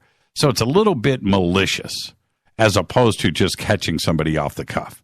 Oh, I accidentally recorded this crazy conversation with a CNN producer, but now I think we have news. But if you're going out there and you are manipulating the conversation and trying to catch somebody off guard, it feels a little bit nasty to me. But for CNN, combined with what just happened with the retraction of this story and the fact that Russia is driving their ratings and that's how they feel, and it's an amazing world. It's an amazing story. I don't know how this is going to play out. I don't know how. Not for us. I don't know how the mass media is going to gain back our nation and the world's trust. I don't know how it's going to happen. And through all of this, the last thing that you would have expected coming on the heels of this fake news story is Veritas coming out with an undercover video stating just that. Absolutely incredible. So, again, our merits here, the way that we run on Fade to Black, is we vet every story 3 times. Okay, that's it. So if you hear the story here, if I report it, it's funny, it's crazy, it's nutty, whatever it is, at least it has been vetted. We spend a lot of time doing that. And there you go. The alternative media, who would have thunk the alternative media, us, has turned out to be the trusted source of news. I don't know where to go anymore. The other thing that I want to address as I'm heading out here at the end of the show is that headlines today, the stories today, are opinions. It's no longer facts. And I have a problem with that. I want the fact. I want whatever it is. There was a car crash today. I want the facts. I don't want an opinion. I don't want an opinion on the car. That's not the headline. And we've gotten completely away from that. All of the mainstream news, and I don't care if you go overseas, I don't care if you go to Europe, you go to Russia, you go to South America, you go to Mexico, you go here in the United States, Canada, Japan, I don't care. Go to any of their mainstream outlets right now and look at the headlines, and that headline will be an opinion. Now, how did we get to that point? I truly don't understand that. And so what it forced me to do is I started to look at this, and I've been doing it a lot over the last year, is I wanted to catch myself. Do I state opinion when I'm reading the news? Do I state opinion? Have I been caught? Do I do that? I don't think that I do. And I don't want to be part of that. For some reason, the ratings game now, the click game now, is headlines that are opinions. Yeah, I really don't know how it started. I can tell you that it's revenue driven. It has to be.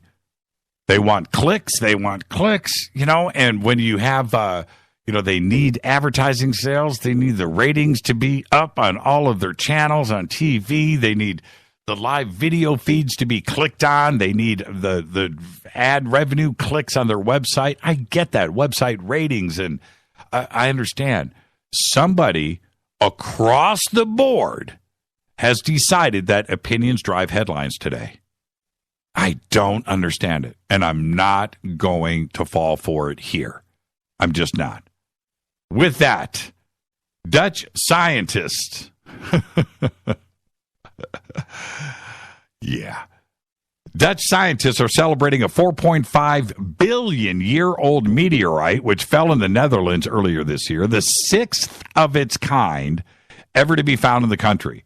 The very special space rock is also being unveiled to the public. The fist-sized meteorite fell through the roof of a shed in the small village of Broek in Waterland in January and was discovered the morning after its descent to Earth.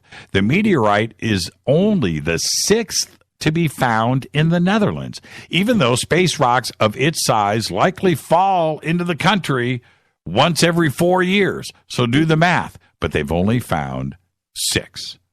Dead man remains dead. Yeah, see, that's a headline. That's a fact.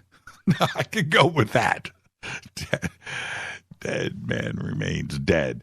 Russia's nuclear-powered Yuri Dolgruki, it's a submarine, has successfully test-launched an intercontinental ballistic missile in the Barents Sea in the Arctic. The submarine launched a Balava missile in northwest Russia, finding its target on the other side of the country in a training course in Kamchatka earlier yesterday. The hit marked a rare success and sign of further progress as the Balava missile project has a troubled first decade since its start in 2004. The last launch took place in September when the second of 2 rounds of missiles did not complete the full launch cycle, self-detonating before it hit its target. All right, I got time for one more. Okay, I'm going to strike down the anonymous video. That tantalizing combination of anonymous, NASA, and aliens appeared across the internet this past week. I was going to do a story on it last night, teasing the impending announcement of evidence of alien life in the universe. The video that sparked the media frenzy, which clocked up over 2 million views in the week since publication, followed all of the other anonymous videos, a guy in a Guy Fawkes mask, stock footage, and so forth. The man in the Guy Fawkes mask throws in some compelling quotes about NASA science director for good measure. Unfortunately, it was all taken out of context. I fully researched it. It's just a prank. Now, that prank might have been just a bit of fun, but the YouTuber responsible for the video looks like, and I've did the math, right, in 1 week earned about $8,490. Not bad for an afternoon's worth of work. And that concludes episode 680 of Fade to Black. I want to thank the one and only Robert Clotworthy for coming in here. A great conversation. Seriously awesome. Gobelki. How did he say it? I can't believe it. That was priceless. Thank you, Robert Clotworthy. Fade to Black's executive producers, Rita Kamarian. Show is produced by Hilton J. Paul, Mark D. Kovar, LJ3, Renee Jonas. Thank you, Dennis. Thank you, Bob. Announcers are Steve Harder, Gene Vitoa, Mark D. Kovar, Fady Bidell, Webmaster Drew, The Geek. Music, Doug Aldrich. Intro, Spaceboy, spaceboymusic.com. Fade to Black is produced by KJ Sierra for the Game Changer Network, and syndication is KGRA, The Planet. This broadcast is only copyrighted 2017 by Fade to Black and the Game Changer Network. It cannot be rebroadcast, downloaded, copied, or used anywhere in the known universe without written permission from Fade to Black or the Game Changer Network. I'm your host, Jimmy Church. Follow me on Twitter at JChurchRadio. We're taking tomorrow night off. We're going up to ECETI. We'll see you guys throughout the weekend. Everybody be safe. Go Beckley Teppy.